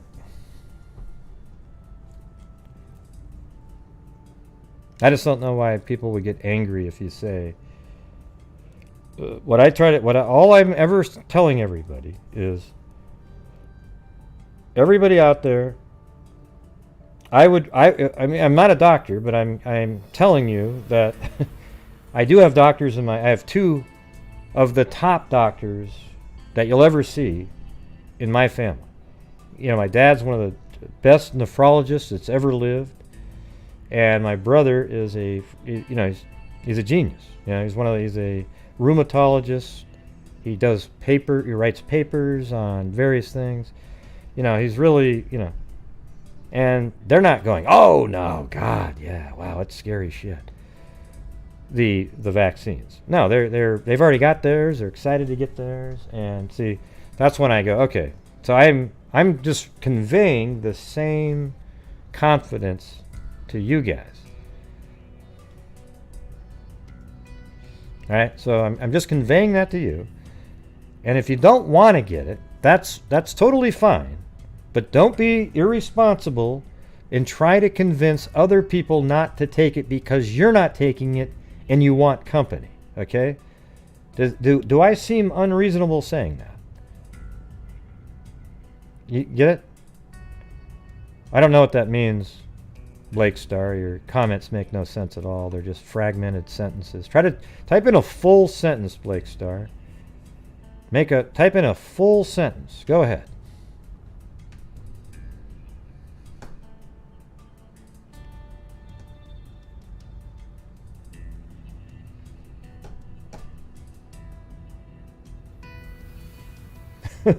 It makes me not them, Blake Star. Yeah, my dad, you know, he's 80-something years old, but he's still working because he's good. Thankfully, he didn't listen to the hard lefty who told him he's being irresponsible working 15 years ago because he's keeping a job from some younger person. Well, you know what I'd rather have? The best, you know? Tell you what, I'd rather have Michael Jordan when he was 35 than over some no-name rookie at, 20, okay? And I'm saying 35 because at 50, you really can't play basketball.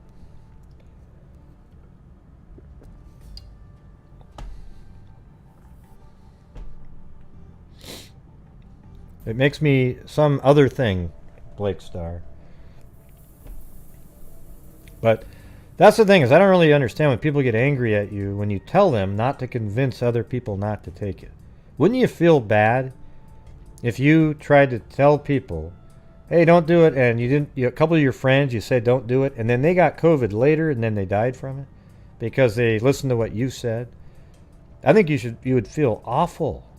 So just don't do that, but don't take it if you don't want, if you don't want to take it, then just don't take it and keep that to yourself, the reasons why you've got this. Like somebody typed in the comments of yesterday's show that they have this incredible immune system. And it's like, how do you know what your immune system is? You don't know you don't have a clue.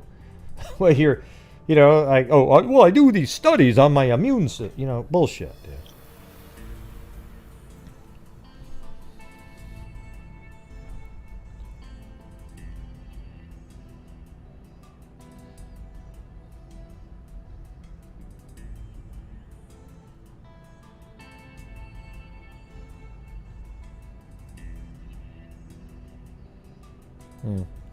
Yeah.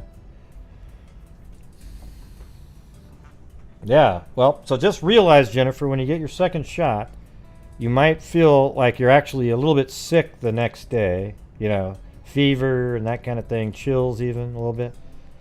But then the following day, or the day after, usually it's the next day, you'll feel absolutely normal again. And then you have to wait about 2 or 3 weeks. 3 weeks about after that, and then you're going to be totally 95%, you'll be like a fortress.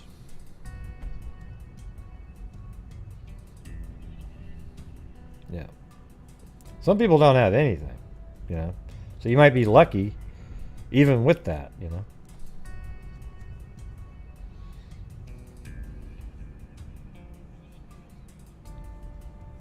So the thing is, the comment that was on my video yesterday by one of our regular, they were really angry, like, oh, I don't respect your opinion at all, Gray. And they claimed to be a nurse for 20 years. I deleted it because anybody reading it's going to go, oh, wow, so there's a good You know what was funny about it, though? It was so hard. It was really harsh. Like, I didn't know what the hell I was talking about. And then somebody showed up and said, oh, really? Wow, so I don't really... And then the replies were just totally dumbed down the response to a more neutral position. Because then they realize, ooh, wow, my words actually are affecting what somebody might be doing, and I don't want to do that because, inside I really know that it does work. I'm just not going to take it myself. So the next comments were like, well, It was pretty hilarious. It was so strong, and then, boom, way down.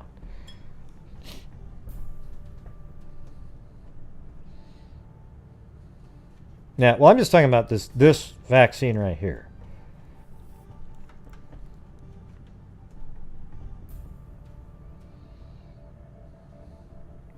Yeah, there's been people that have died after they took it, but they can't attribute it. People die, right? Like, there's a lot of people that just die all the time.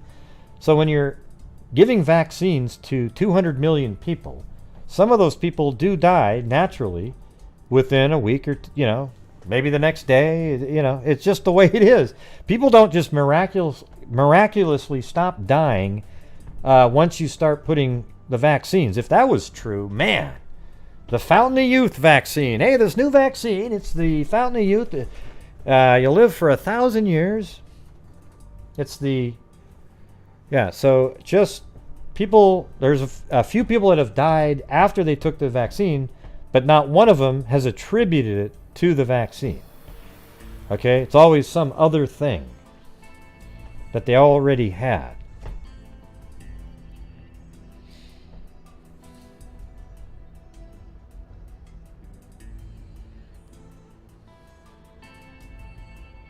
Well, for in this virus though, Cindy Lean, the kids almost are immune. Like, it's amazing. They hardly, if they do get it, they have no symptoms at all. They're the ones that transmit it around, but they don't feel anything. So yeah, I mean, in the coronavirus, you're not right on that.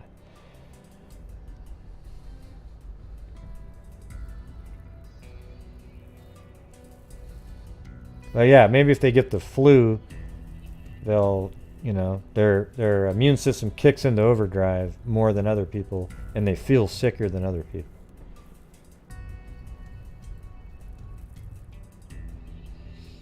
I don't know. I think people, even if you've got it, you should get it.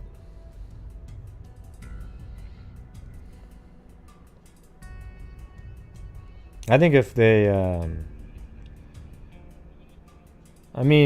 if you've already got the antibodies, maybe you should do the Johnson & Johnson or something. I don't know.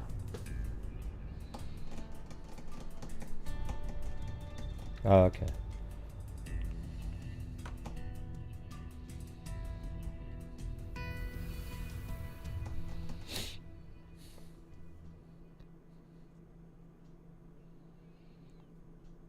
Yeah, really?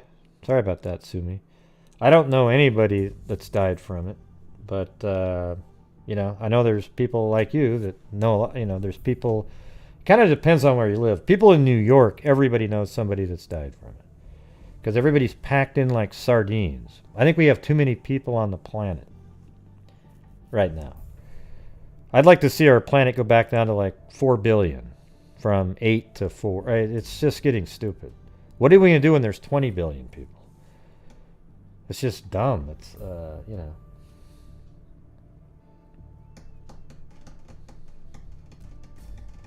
That's crazy, Spaghetti Lee.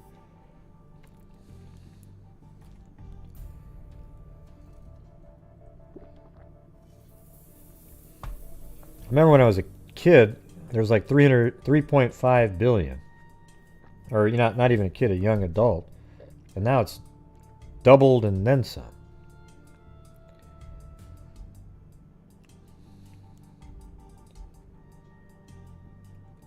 Huh? Well, it is sue me, right?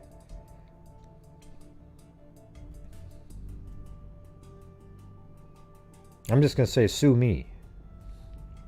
I don't care. You know, however I say it is how I say it.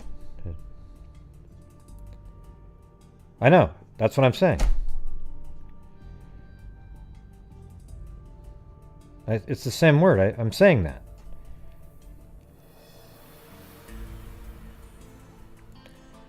Anyone tell me it's not real makes me... I know, it's not real. It's crazy. How could people possibly say that? There's still people that say that out there. That it's not real. I don't even... Sow? What's sow mean? Maybe it's so mean. You know what you need to do is put a AN at the end there, and we could... You can be so mean.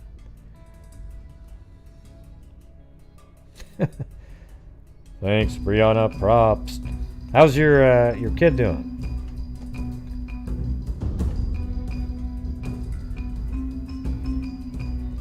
Yeah, I just said so. I just said so just now. So you should change it with an AN at the end. But I'm gonna say Sue because it makes I like it better. So me sounds weird. Like, what does that even mean? Let's see. But yeah, now if you put the EA and an AN at the end, we can call you so mean, and then you'll fit right in. All right. Gosh, Gray, why can't you just have her name the way it was? I don't know, because so mean sounds better, doesn't it, Gray? I do. I think so too. If you just put an AN, it would be so mean. I do, because there's people that have... A couple times people come in where their handles are so dumb, I say, listen, I'm going to ban you until you change your name. Let me know, okay? Because they have really ridiculous, like, swear word shit in their names, and we just get rid of them. Right? It's crazy. People have... If you have a name that's really ridiculous, where every time I say it, I'm basically cussing, you're not going to be in here. I'm going to remove you from the channel. I'm not going to keep saying your name. I mean, who in the hell comes up with that crap anyways?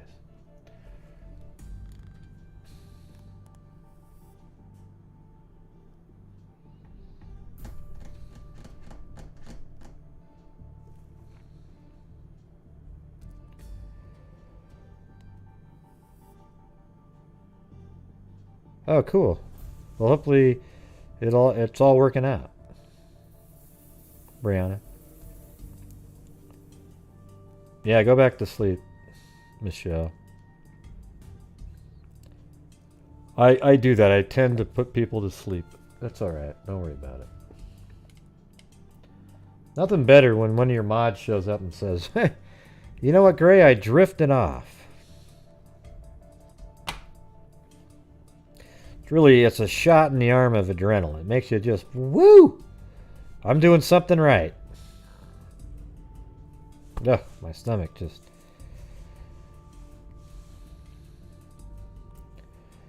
Wow, Gray. I dozed off there. Anything new?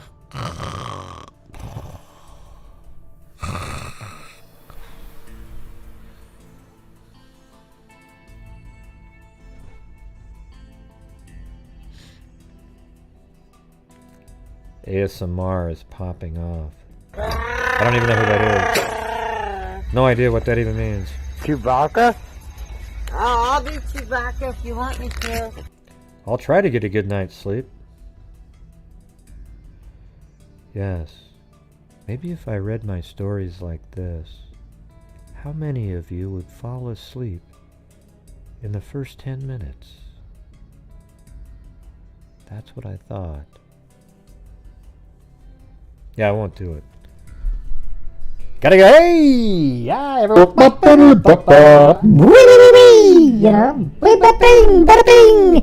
You know, you gotta get that in there every once in a while. Oh, and then they wake up, you know, you're like this. See, this is what it's like, right? You're like this. Hello? Oh, Jesus. You know, you're immediately awake because then you hear the Mary Lou voice.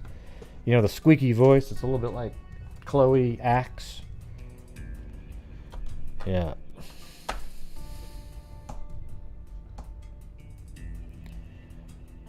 All right. Anyways, I'm going to get the hell out of here. All right, everybody.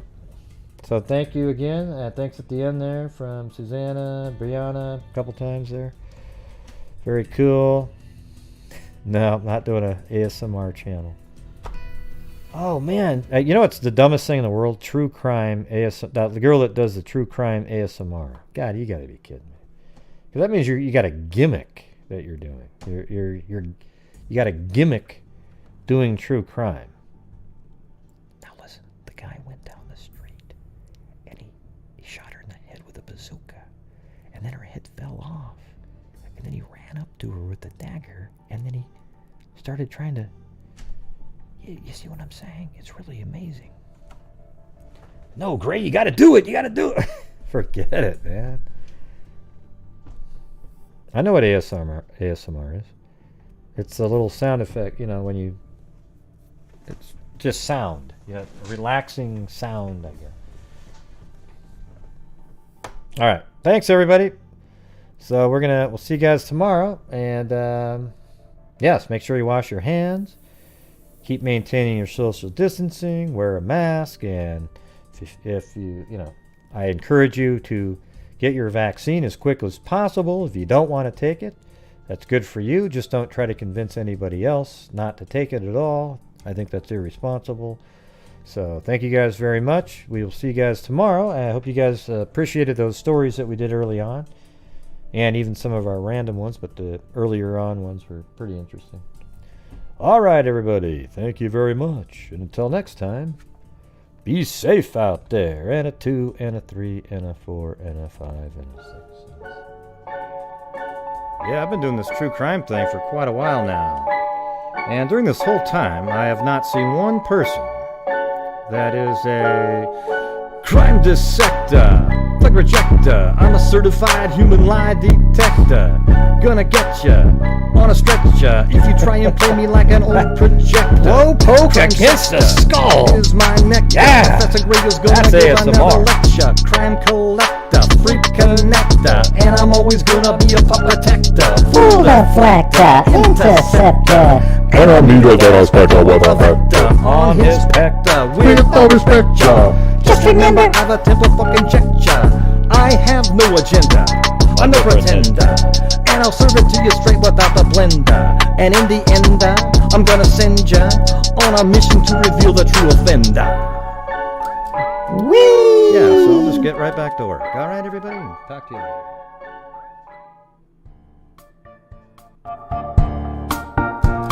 Hey, that was pretty fun, Gray. That was a cool show, Gray. Thanks, Gray. Thanks, Gray. Thanks, Gray. What happened? Did you get stuck on digital repeat? I think so. Whoa, whoa, whoa, whoa, whoa, whoa, whoa. Okay, now you're just kidding. Yeah, a little bit. Hey, good night, John Boy. Good night, Mary Lou. Jesus.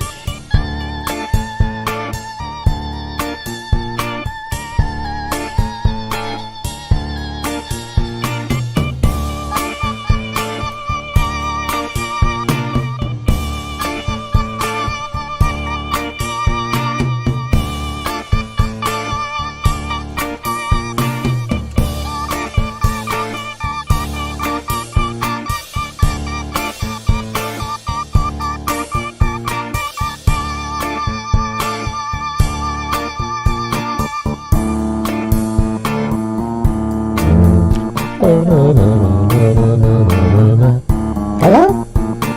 Yeah, I'm just humming along. Can I hum along? You can, but I'm the one that hums along. Why can't I hum along? Humming's fun. Are we going to talk about humming for about an hour?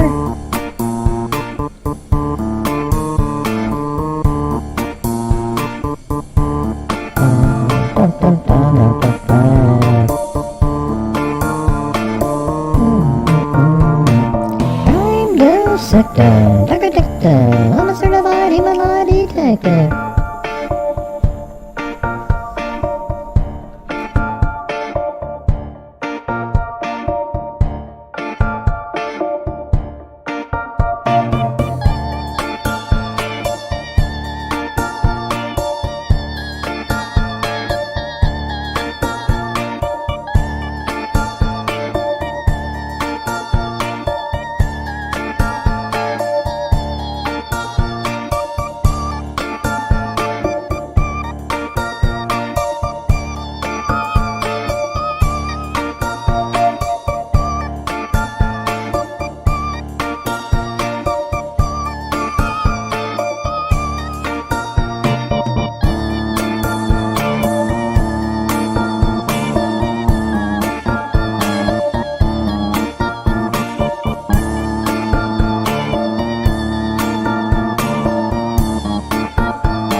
Anybody there? Anybody there at all? Okay, good night, everybody. Good night.